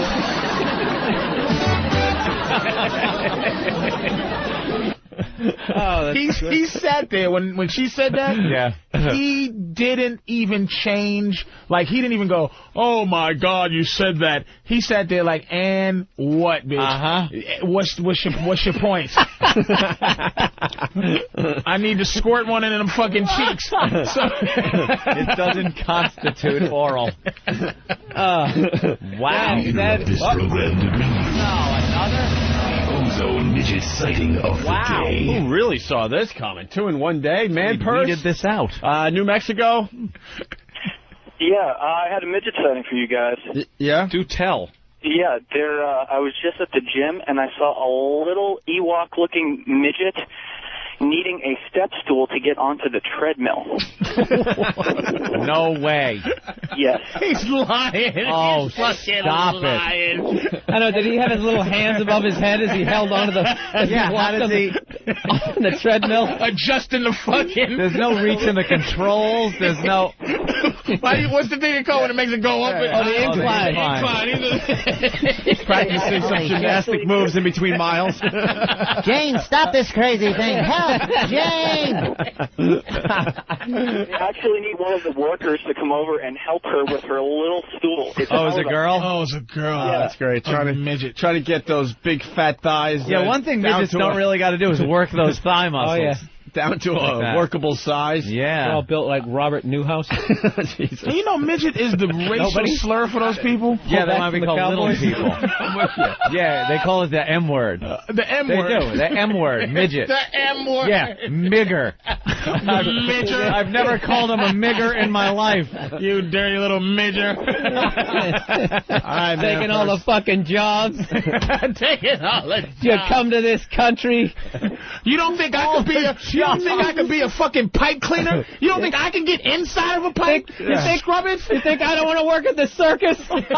You think I can't be a fucking Cabbage Patch model? You don't think I can squat down? You can make a Cabbage Patch Kid model out of me? It's all affirmative action. They're giving him all the jobs. I would have killed to have been in Austin Powers. All I'm doing is these student films. This is bullshit. You damn niggers. Fucking niggers. You don't think dirty niggers? You don't think I can measure xylophones? You don't think my height? You don't think I can hide in an accordion, you motherfucker? It is 2 for Tuesday, so let's do 2 midget sightings in a row. It's lard cake hands. Hey, guys, I got the midget sightings to end the midget sightings for today. All right. I'm a paramedic, and yesterday I pronounced the midget dead. Oh, no way.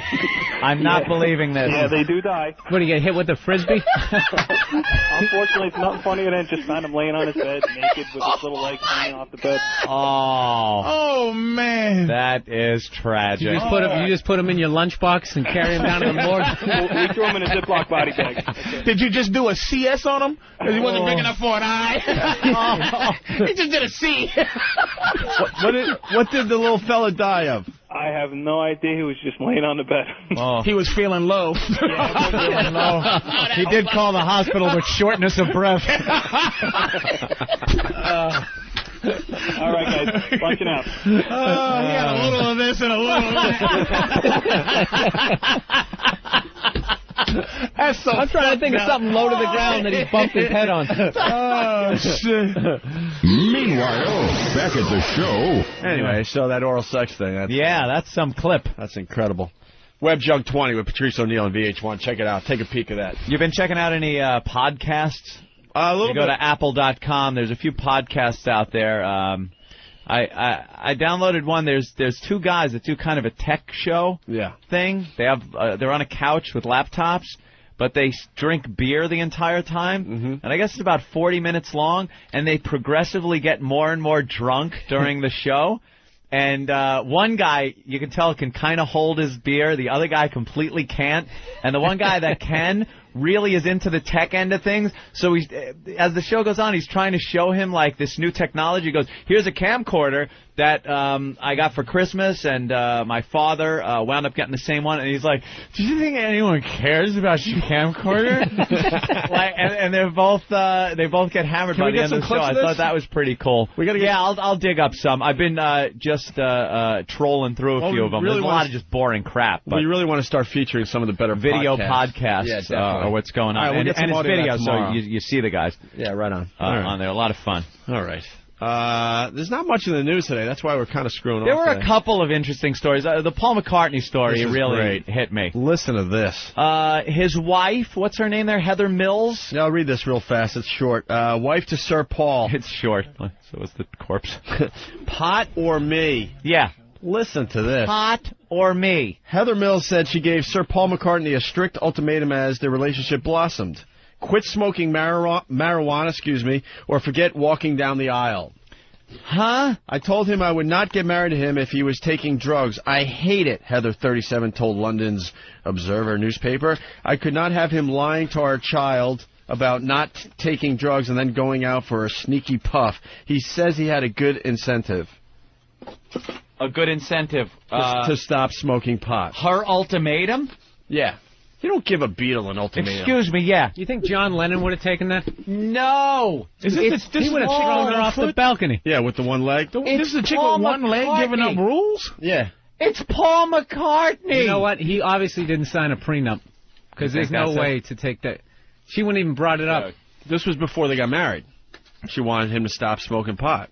There is no way Paul McCartney should be taking an ultimatum from anybody. Especially a bitch with one foot. The second wife.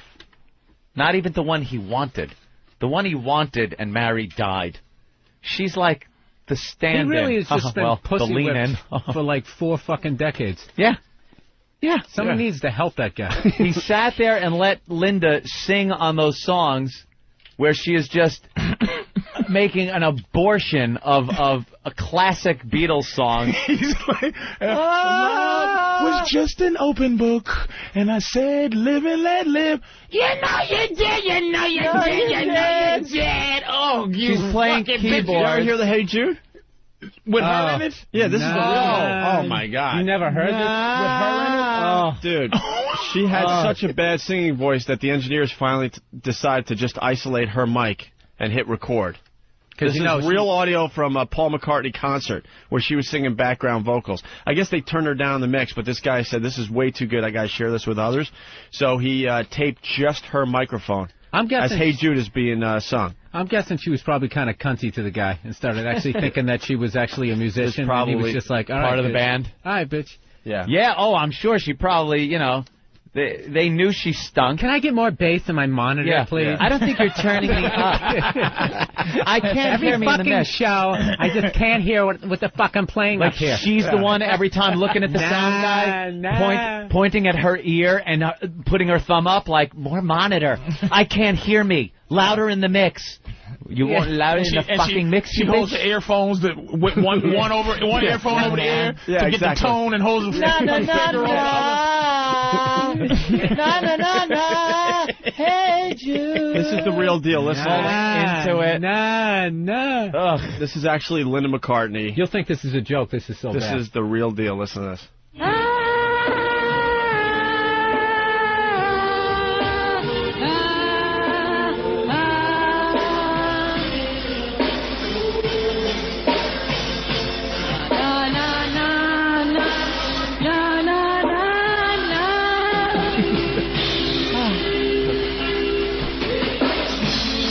They just isolated her mic.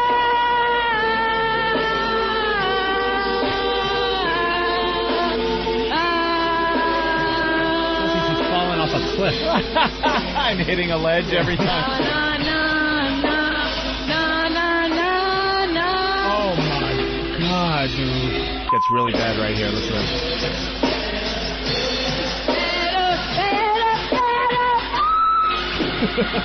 What the fuck? Classic. A classic song. This song is almost sacred. Is it any wonder they broke up? No one could fuck that out. No. They should have put it in a shower like Bonnie Rubble. The only place you can sing it in the Soft soap, soft soap. Gotta be in the I gotta be in the shower, Fred. Put that bitch in the shower. You remember that shit? We got a square from way back there. Skeet bop boom bop. Oh, when the Saints come marching in. Hey, oh, when the Saints come. We got Bonnie Rubble looking for trouble on the drums. Listen to a rock, listen to a roll, listen to the itty bitty mockingbird. The golden smog. Skiddly. Scoodly. Wow, wow. Yeah. Can you hear him? Well, grab him. Listen to the mockingbird. How? Listen to the mockingbird. Hip flip. Mockingbird is wailing his last song. Sounded nothing like Fred. We also have Yoko. Oh, his legs would be doing like the Claude Van Damme slip. Go, go, go, go, go. She stunk. Holy shit. Put Dude. that bitch in the tub. Yoko Ono. Drown her. Yoko Ono wasn't much better. You ever see Rock and Roll Circus, the documentary? It's known that she can't sing, though. I've never heard any real special shit, but she's horrendous. Jay Moore turned us on to this, man. You had like an all-star band on stage. You had John Lennon. Help me out, Ann. Who was on? Mick Jagger. Who? Ringo's the king of the all-star bands. No, but this was like 9 drummers. Someone's got to help us out here. No, this was the finale. Finale. So it was John Lennon on stage with Mick Jagger, Eric Clapton on guitar, Jimi Hendrix guitarist. Jeff Beck had to be there. No, that's it, right there. What about the Who? No, that was part of the whole. That was part of the show, but this is when Jimi Hendrix was alive. This is where they pretty much like just did a bunch of drugs, got together and just jammed. But the final song is what I'm getting at. Yep. It was Lennon on stage with Mick Jagger, Eric Clapton on guitar, and Hendrix guitarist. and they just. How can you fuck that up? How can you fuck that up? Legends. God. So listen to Yoko Ono wreck this thing. It was the final song of this Rock and Roll Circus documentary. Who has it? Derek has it? Did you fast forward a little bit, or? Okay. Listen to this. So they're just jamming away, right? There's Yoko. Listen to Yoko.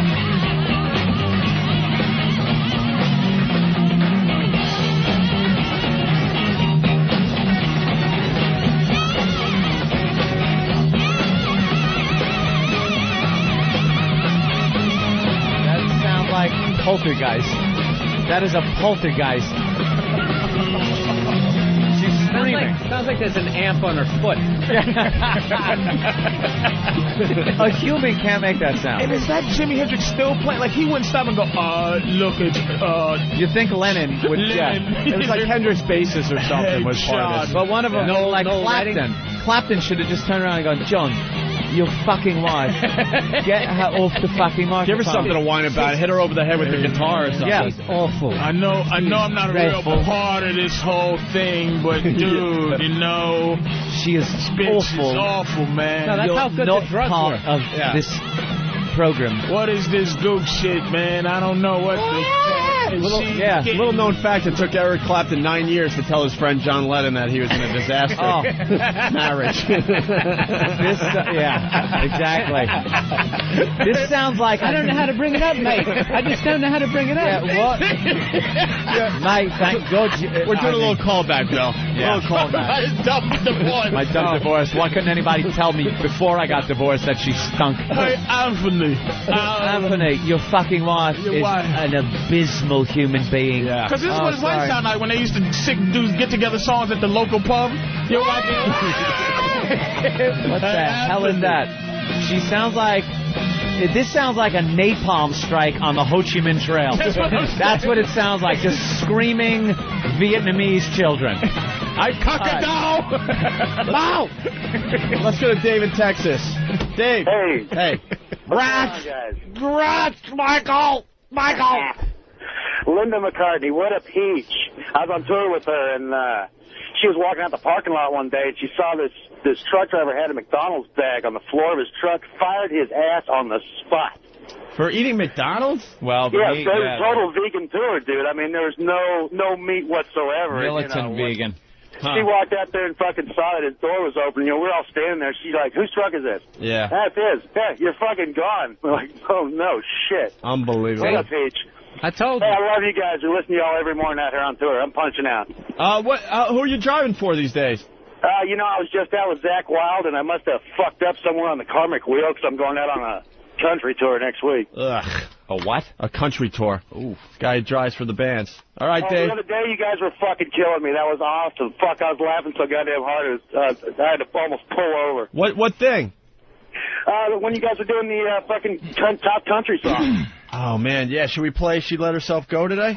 Are we trying to make it a hit? Is that what we're doing? Thank you, Dave. Are you taking payola, Opie, for this song? Because I haven't seen dime one. You got an 8 ball. You got an 8 ball? Yeah. The record rep came in, gave him an 8 ball, and Opie's spinning this like crazy. You know what's funny about that shit? No one said anything, but that 9 years, that exists on all levels. I remember I got a new headshot like 2 years ago, and I go to give it to my management, and I've been with them for like 3 years at that point. I give them the headshot. Like, oh, yeah, it's great. Yeah, your last one was awful. I'm just like, why didn't you bring that up? No one brings shit up. And then they just start trashing my last... Patrice brings stuff up. That's who I've noticed. Patrice will bring something up. Patrice actually brings shit up that doesn't even need to be brought up. Right. Because you know what? Because it can't be fixed. It's just mean and insulting. Like the size of my head.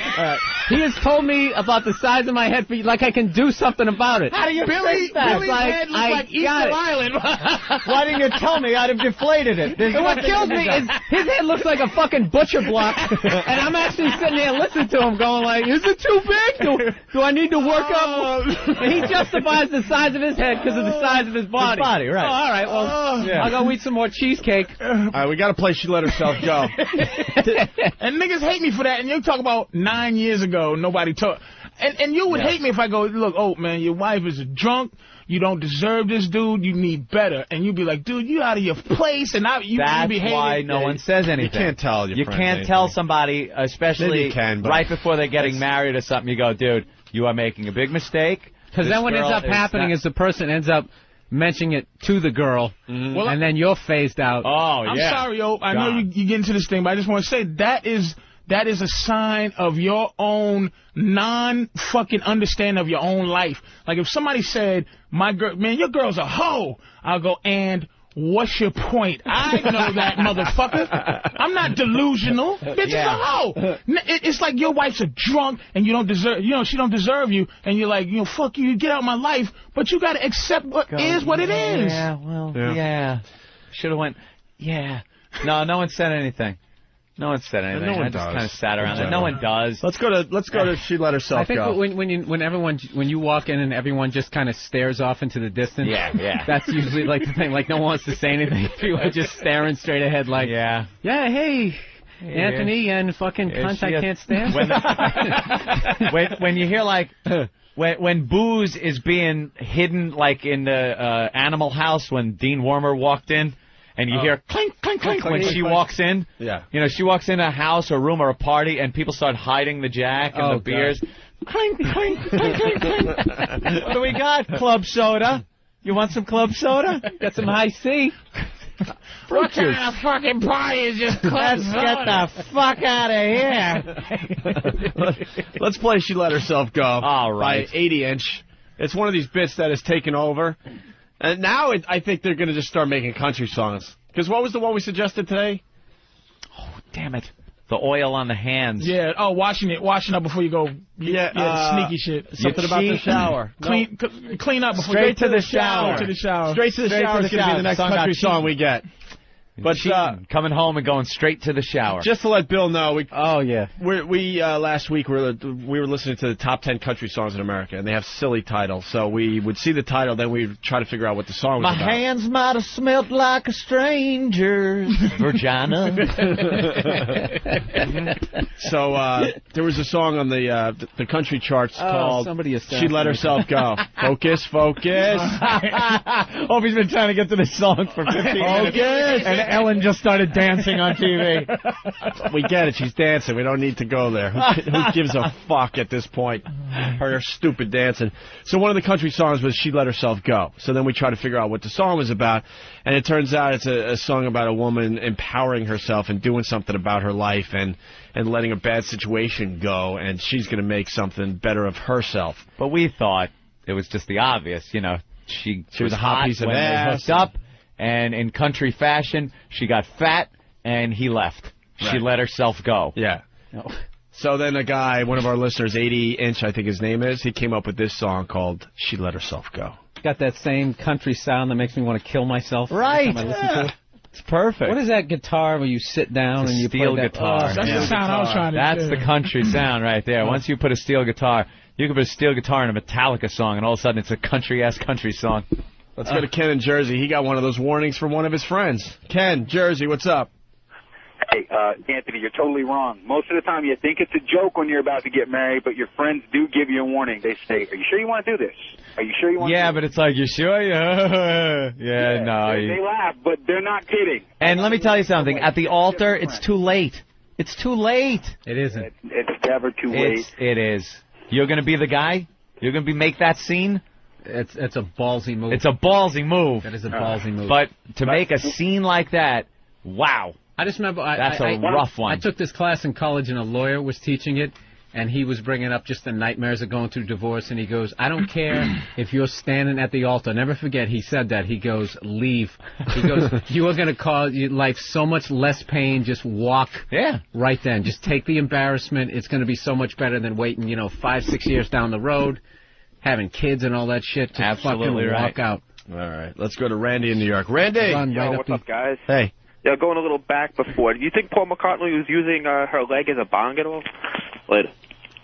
Oh, smoking out of the pot. That's how this started. Maybe that's where the ultimatum was. Just stop smoking out of my leg. Heather Mills is telling a Beatle, pot or me.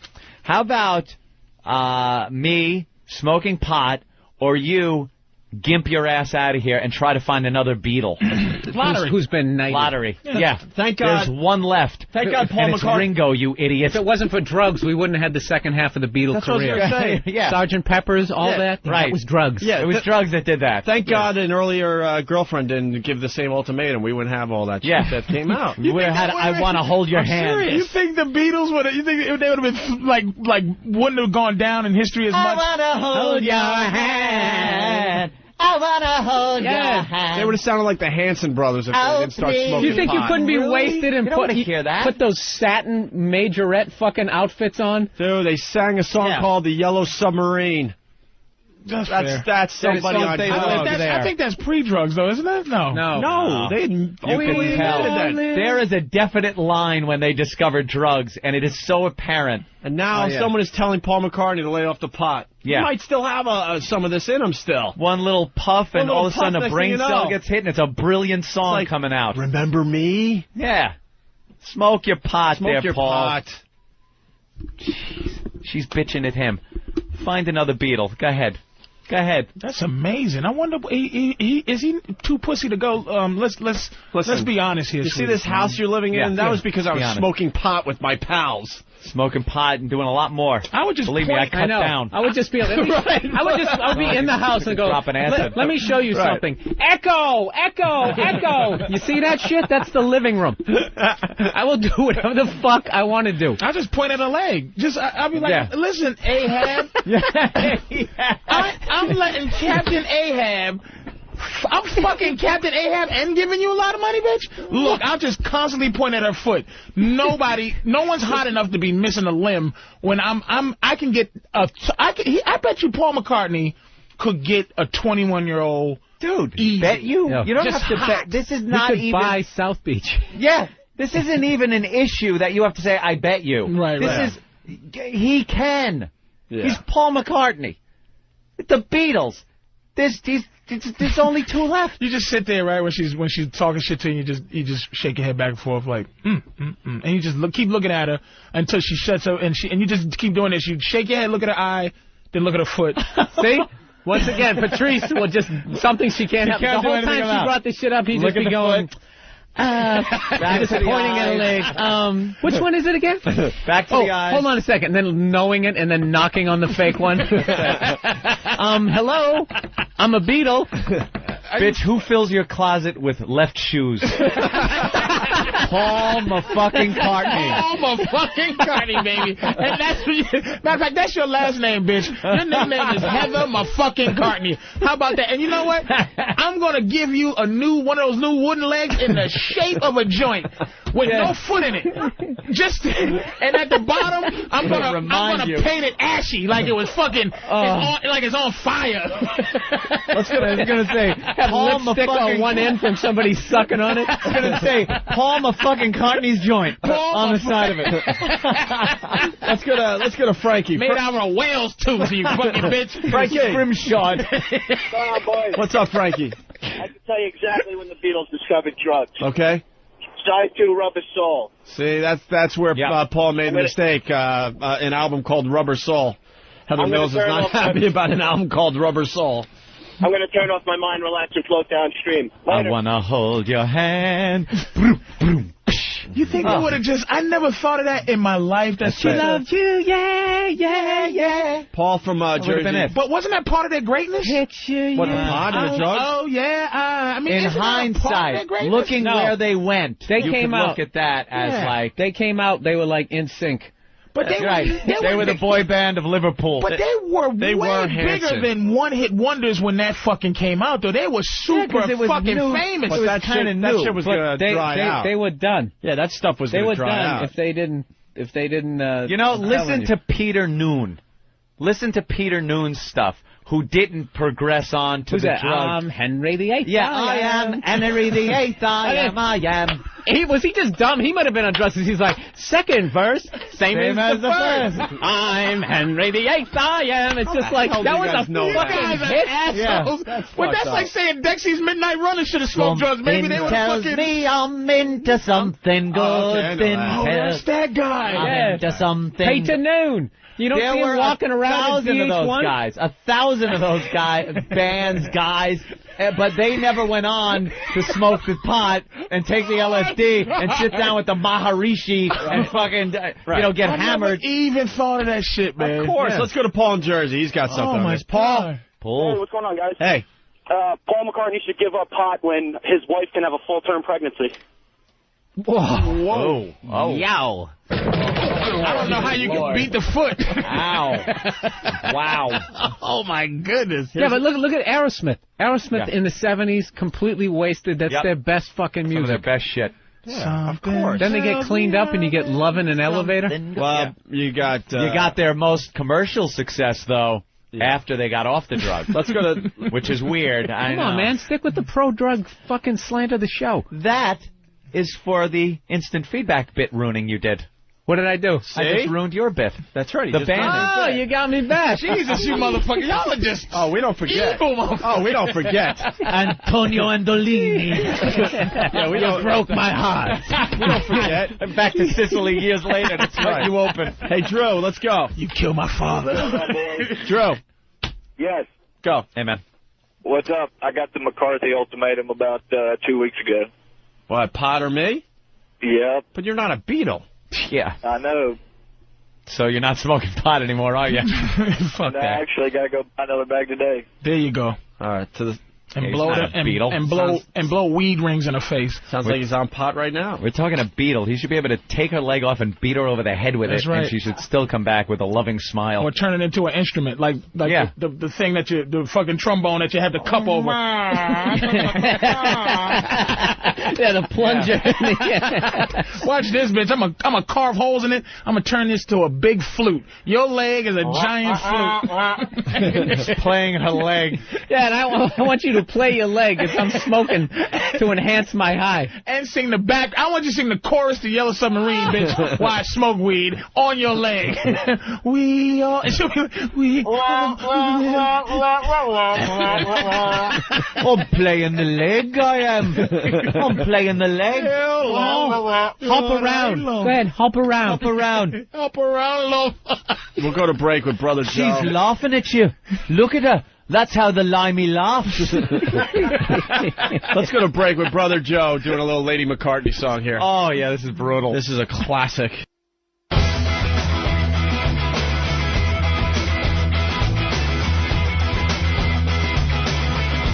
Are we getting mousetraps or what? I hope so. We better be. We're gonna have to clear this off. Holy shit. Wow, we came up with a good idea during the break. What can I tell you? Hand it over to her. Hell fucking no. She got Hell no. She got to learn a lesson in life. This is a lot of money. You got to pay for whatever you get. What do we got? Why are they coming in? Danny. Dwayne Reed probably got something. Wendy. Danny and Fanny. We need about 10 mousetraps. 10 would be good. 6, whatever. We can reset them. 6 to 10 we need. Authentic, regular, snapping mousetraps. That's right. Nothing Like fancy. Tom and Jerry. That's yeah, right. Tom and Jerry's. Classic. Acme mousetraps. I got the bit. All right. I got it. It all came together. A little more evilness is thrown in. It all came together because we're like naked, dancing naked, mousetraps. Well, okay, here's the deal. We clear off the console here, right? We get Stalker Patty completely naked, okay? All right. Mousetraps all over the place. Mm-hmm. The check that the listeners are giving her through us. Yes. All right? Blindfolded, has to find... Oh, that's brilliant. Genius. That's brilliant. Ladies and gentlemen, Thank you. That's Greg Opie Hughes. Yeah, that's Greg Coming Opie through. Hughes. Thank you. genius. Coming through. Ladies and gentlemen, this is the shit that should be on the message boards. Thank you. When the subject of what we do on the show, how we all contribute. This is why I'm here, and, yes. I want a fucking This is why he thread makes the All-Star team as the point guard of the league. started on what, because that brings it all together. Look, I'm not going to score 81 like Kobe, but I'm going to have a lot of assists Jason during that Kidd game. Hughes. That is brilliant. Add The one little- check itself is part of the bait. Right. And now reaching down naked, trying to find it amongst set mousetraps. Does she have a time limit? Or that's too evil? Until she's fucking screaming in pain. I'm just going to guess that it's going to be hidden really well. Yes. I'm just going to go out on a limb there and say it's going to be difficult to find. Yes. Yes, this is what you could do on Saturday Oh, Radio. wow. Thank That you. is brilliant. Let's go to Kara in Texas. Kara. It's Kira. Kira. Whoa. Kira, hi. I was just calling to say I love you guys. Oh, thanks. But could you tell Patrice to shut the fuck up? Because I knew it. he's interrupting you. I knew it. Oh, no, you know, when there's a lot of guys in here, there's a lot of energy I going on. sniffed it. I got to yell over people a little bit I just sniffed it. to go in different directions. It's okay. I sniffed it. Dude, Well, Kira- that means that these guys don't have low self-esteem, bitch. They'll tell me to shut up. Yeah, no, we're It's a conversation like guys have conversations when girls aren't around.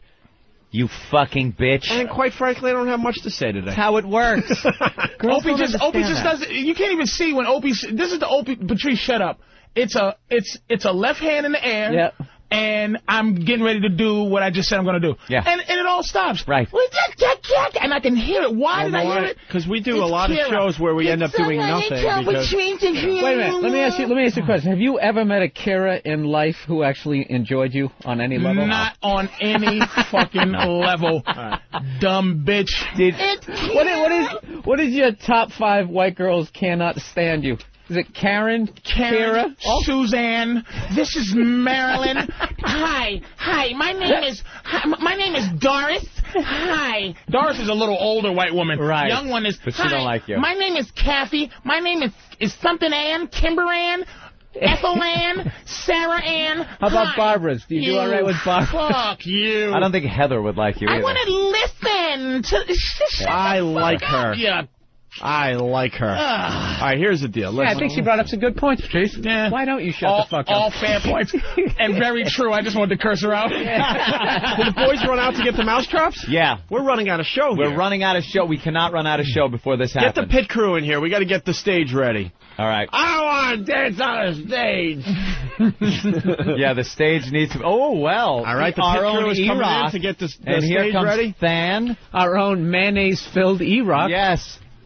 Just oozing out of his pores. E-Rock. Hey, Maury. Hellman's makes everything Maury is better. rerunning the Patty show again today, by Are the you way. kidding?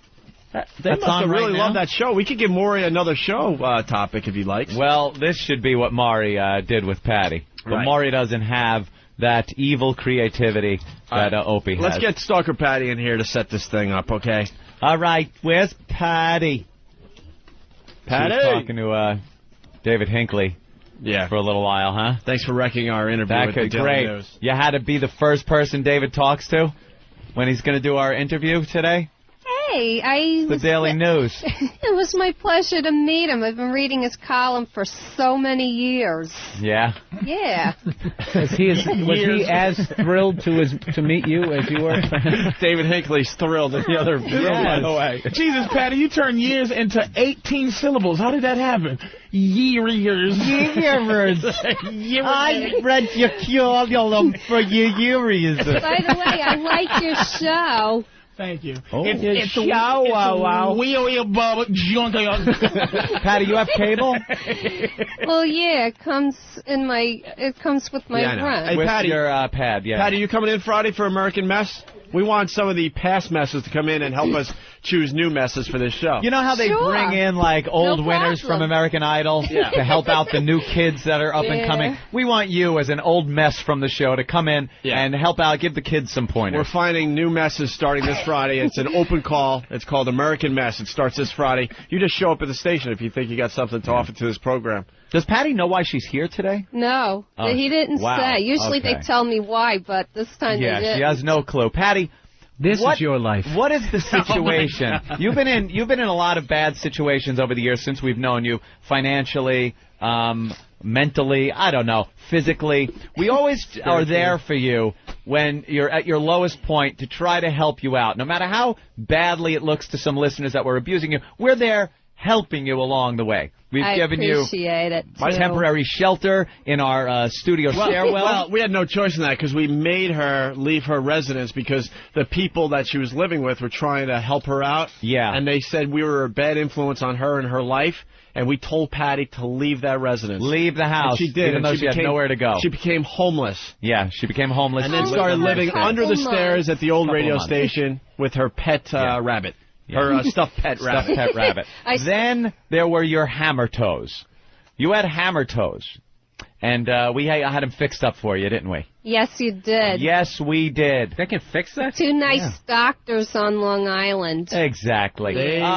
Patty, when you had a problem with maybe some excessive hair that you wanted removed? Nipple hair. Nipple hair. Who was there for you? You were. Opie and Anthony, we hired some Brazilian waxing people that came in and helped out with your nipple hair.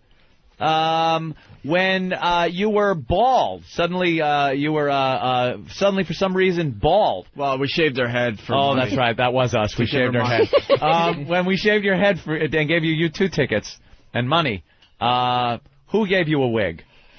You did. We help her out. Yeah. We're always there to help. Even though Opie tried to take the wig from her on the middle of the street. Who got you a makeover on Maury Povich? You did. Right. You tried to take her wig? Dude, oh, it's the cruelest. It's one of the most classic moments on the Opie and Anthony show. Jesus, I start screaming, take the wig, and she's screaming. It should be on OAVirus.com. By the way, I'm not going to say what just came in. Is that it? Yeah. All right, that came in. All right, in a bag. Who went and got those? Crazy Bill. Crazy Bill, in record time. Again, Bill, one of the best interns Knowing ever. exactly where to go to Knowing get where supplies. to go, what to get. Bang, bang, bang. Job is done. We're trying to get him some money because he is a model intern. He's just amazing. Amazing. And a complete drugged out maniac, by the way. We love him. We think. We don't think, know. in my humble opinion. Yeah. In my expert opinion. Opinion.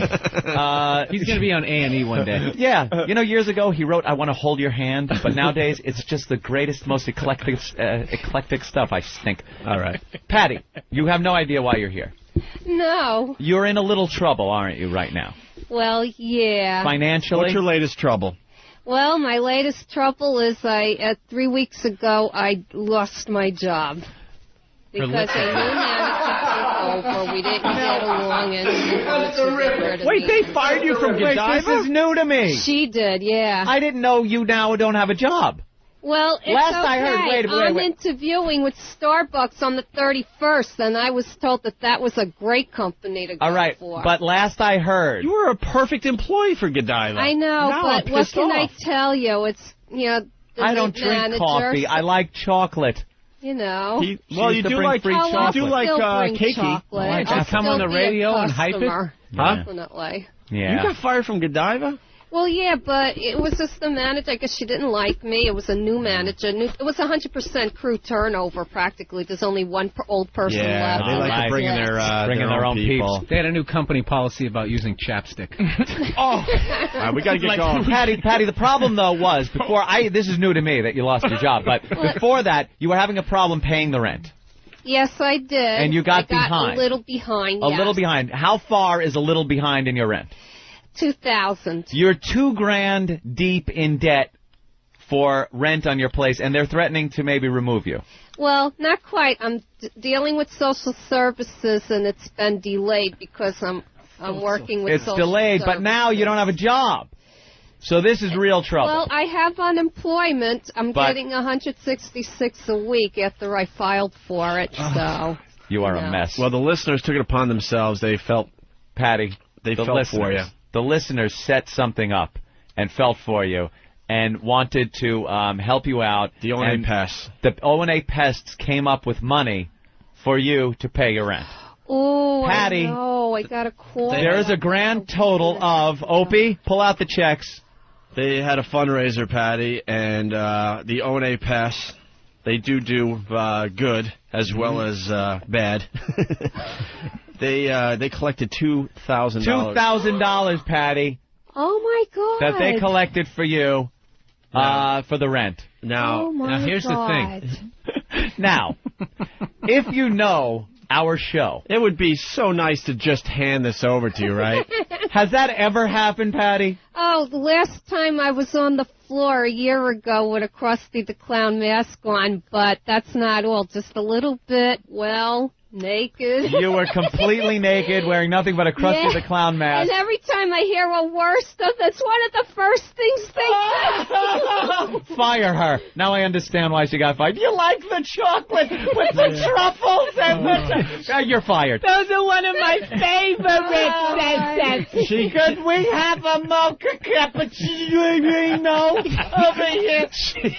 I need a tea. She refused to pronounce Godiva correctly. We got to move forward, though, guys, or we're going to run out of we're running out of time, guys. But basically, just a real quick setup for the new listener. She needed money. We collected the money. It was a pile on the floor. She got completely naked. She put on the Krusty the Clown mask, crawled to the money, and voila, she got the money. Yeah, well, we came up with something for today's $2,000. Last time we gave you money, how much was it when you were naked crawling? $700. Yeah, $700. Because I sold that something or whatever. Wait, I'm getting a communique from Fan is saying something. So it's either... It's either very necessary information or just sarcastic bullshit. So for $2,000, we can't just hand it over to you. No. We have to entertain these people across America, and we're going to use you to entertain them. Fan, genius on a poster. Jesus Christ, Fan, how does it start? Can you say it was a bright summer day here on the high seas. It was the worst of times. Of Fan and men. Yeah, Fan. Jesus. What's this, a 3 post-it note? Urgent communique. Oh, okay. All right, can we... Let me see. No! I get it, too. He's like a little 8-year-old. I want to see it, too. That's all. Did you have to use the word incredibly when you're writing a quick fucking note? All right, here we go. Incredibly. So we got $2,000 for you, Patty. Trust me. We don't want to see it, but it's going to make for a good video clip on the website. Yeah.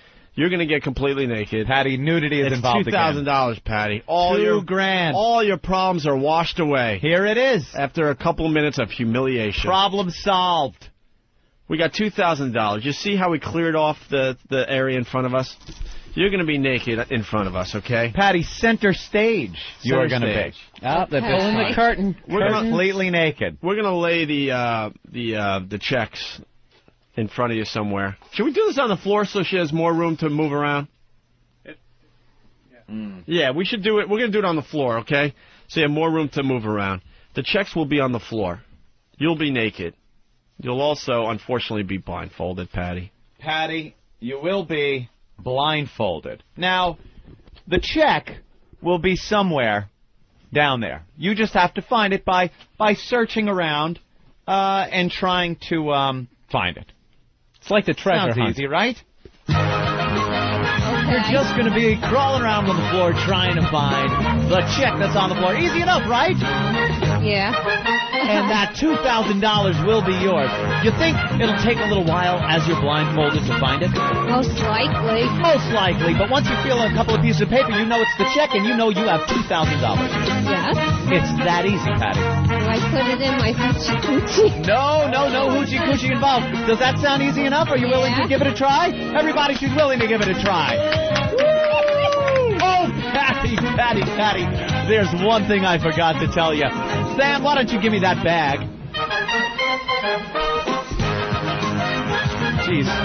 You know, whenever anybody asked for a Johnny to bring down the little thing, it was always there. Patty, we have a bag full of these. What are they? These are mousetraps. No! These are going to be all over the floor. And as you go to get stuck in one? Well, then you're going to have to move on because that ain't the check. You gotta chew your hand off like a bear. Those things break rats' necks. I know. Watch this. Ow! I will admit it hurts like a motherfucker, but I'm fine. I wouldn't be willing to do anything. I would be willing to. You could do it. No, that's bullshit. That's whatever. from his 20 years of putting air conditioners in. He can't even feel his hands anymore. He's got those blue-collar calluses. You couldn't have just gotten the regular ones. These are Tomcats. This hurts so bad. My finger is ready to come off. That's an industrial rat trap. That is for New York rats. Patty, we're going to snap it on your finger. That's not fucking... That's a badger trap. Yeah, that's not fucking Greenwich mice, motherfucker. That's for dogs. They catch deer. Oh, they're going to kill poor Patty. Wait, what do you do? You don't need to set it. You can just... Oh, man, I don't know. Do it. I'm not fucking doing it. Do your whole finger in there. It's going to hurt. Yeah, the more meat you get in there, get a lot of meat. Hurt. Get the meat between your thumb and forefinger. Do it. I remember just hit the it. time Do you it. Just hit it. yourself. Come on, Opie. All right, the traps work. Bill want to do it? I got to do it. All right, let Bill Bird do it. I got to do it. Opie, you stay crazy white boy shit. This is crazy. I got to know what it feels like. It's going to make me enjoy it more. It's just showing you. How do you set it? How do you set it? Help him set it before he... Set it and forget it. It's middle-aged jackass. Yeah, it is. Oh, man, does that hurt. That leaves a mark. You're doing the newspaper game with those stupid... Whatever. We're just showing you if we can do it, you can do it. You don't think about it. You just got to do it. Yeah, let's go. Yeah. All right, we got to set these traps. How many we got, by the way? What do you do? Don't you know how to set a mousetrap? Here, give it to me. I'll set it. Steve. What? I bet Steve is so against traps because once he was caught in one out through the woods of Jersey. I bet if it was an electric trap, he'd know how to use it. Nothing. All right. Yeah. Anything? You know, All right, here we go. Opie, if you got there you go. yourself a cat, Okay. Shut up. you would never have a All right, here we go. Here we All right, go. here it Here is. we go. Ah, you motherfucker! That hurts, man. That really hurts. Come on, Patrice, one time. Look at you got the big meaty hands. It's not going to freeze you. Adventurous motherfucker. Ain't gonna hurt Why you. don't next week we wrestle rhinos, motherfucker? You comparing wrestling rhinos to this? Fuck you, that hurts. I'm not going to call it. All right. Patty, what we need you to do is leave the studio. Where's she going to get naked? Well, it's got to be in here. My hand is shaking. Got to be, yeah. All right. Makes the hand well, what do you shake. want to do? Yeah, just What are they saying? Let her get... turn her around. There's a mic somewhere because I'm picking up somebody. Let her get up here. Oh, all right. Let her get up here and do a little striptease. No, I don't want to see that. She got, well, you know something, really Opie? Smart. The Smart people choice, want to Opie. see it. Oh, okay. All The right. people want to see it. All right. Yeah, we are on Pal Talk. All right, Patty. Smart choice. Give her a little help up. Give her a boost up. All right, let's see your naked turnip body. And, Naked I don't have a turnip. You have a turnip figure. Do you have any strip music? Instead of an... Ugh. And ladies, come on, fellas. Ladies and gentlemen, coming up to the stage right now, you might remember her as one of the Dallas Cowboy cheerleaders. Her name is Heather. Let's give her a big hand as she comes up. It's Stalker Patty, everybody. Big hand for Stalker Patty. All right, Patty, can you hear it? Come on, fellas. The more you clap, the more she's gonna do. Wow, no one's clapping. Big surprise there. All right, Patty. Now, in as sexy a fashion as you can, remove your awful clothing. Yeah, take off your awful clothes.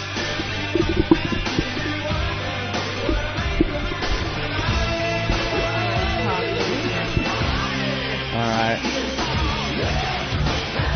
Oh, lips and hips. Ugh. All right, she's taking her. When strippers do it, it's so much sexier.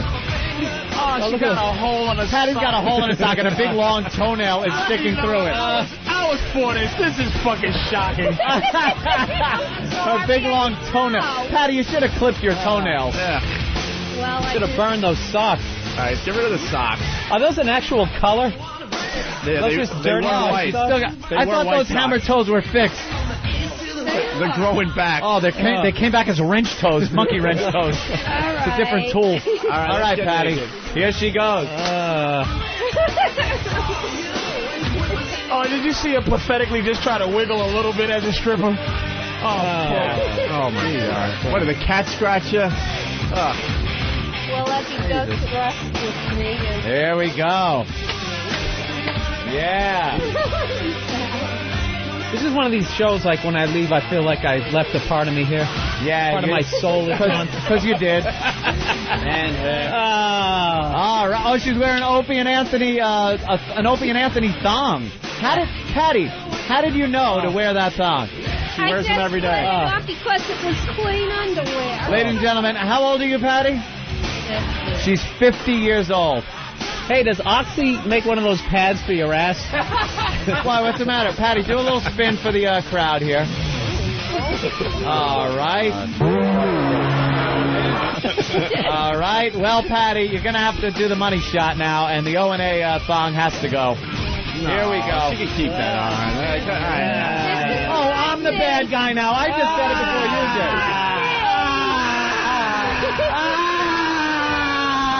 I want to get off. I want to get off. Make it stop.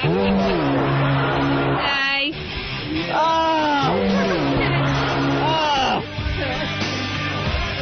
Wow. You look like you should be in Lord of the Rings. I'm thinking more Schindler's List. Now, don't worry about covering up. Feel good about yourself. Oh, my God. Are the mousetraps being set? They are? All right, she can step down so we get the freaking blindfold on. There we go. Patty, step down. Oh, Jesus. Wow, I saw a little... Not looking. Patrice,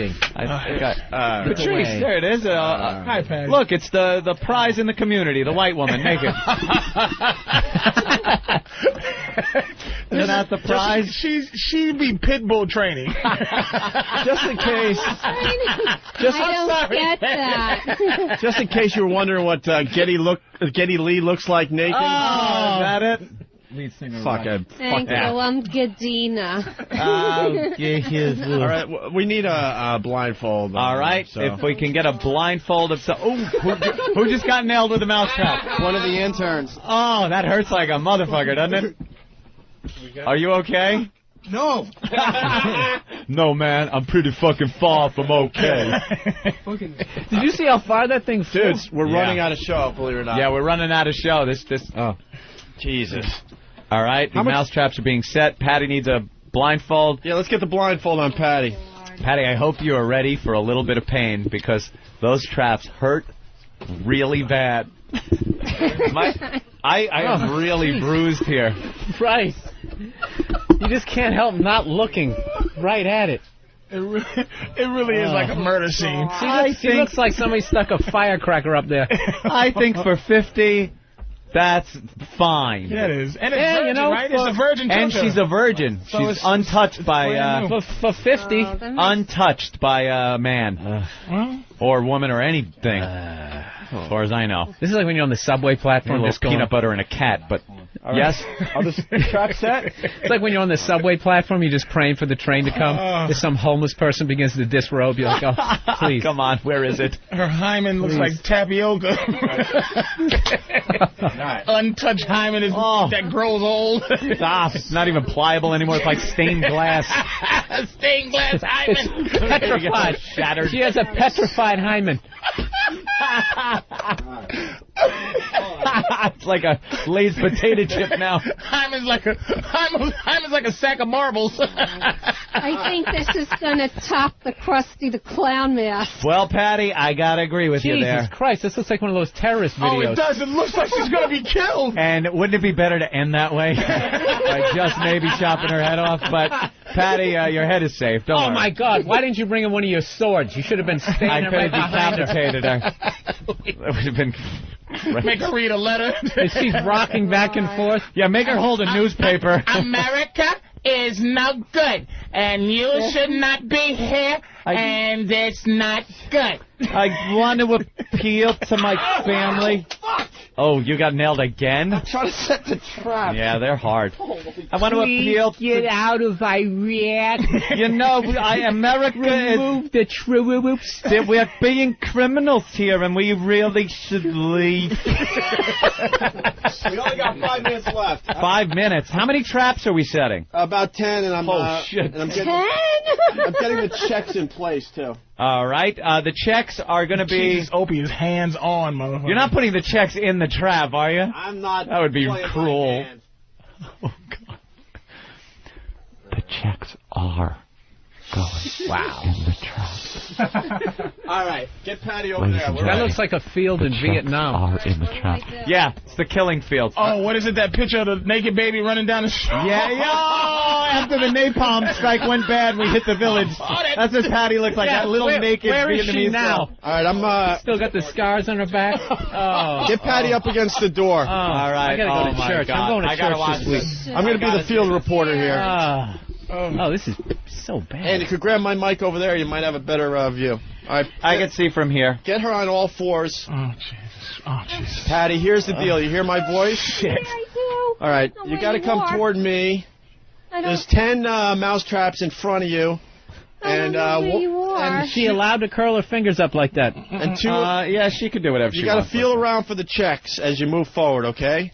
Oh, I'm so scared. Yes, but just think of the wonderful prizes you're going to win at the end of this. $2,000, Patty.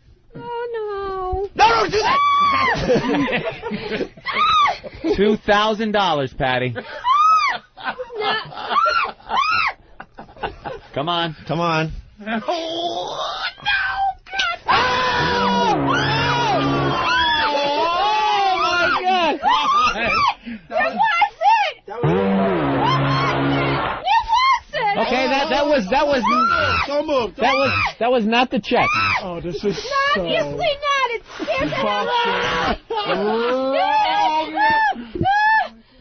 Feel around for the check, Patty. We're almost there. $2,000 on the... Oh, my God. That hit me. My finger.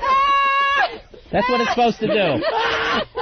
Hey, if you were a mouse, you'd be dead. Come on, keep crawling. Yeah. Come on, old mouse. By the way, do you think mice get $2,000 at the end of this? They don't. By the way, if you don't find the checks by the end of the show, then they stay on the floor until tomorrow. Oh, my God, with the back of the head. Oh, my God. It's at the palm of my hand. She's going to have to give the teller the check with her mouth. Oh, you're mean. You're mean. Hey. Patty, we're running out of show. Come on, Patty, run out of show. All your problems could go away. I felt a piece of paper. Do I have a check? I think I do. You just got $1,000. Yeah, there it is. One check. One check. One to go. One to go. $1,000. Ow! It's my thumb, my knuckles. My fingers, my palm, my knuckles. Man, I can't even take it. How much time, Derek? Oh, Patty. A minute 30? I don't know. Just slap the floor. Just get it over with. Ow! Did you do that on purpose? this? No, we wouldn't do that. No, none of this. Ow! Three of them. Come on, Opie. It's not funny. I'm almost forgetting she's naked. You pushed that towards me, and you know it. You pushed that towards me. I know you did.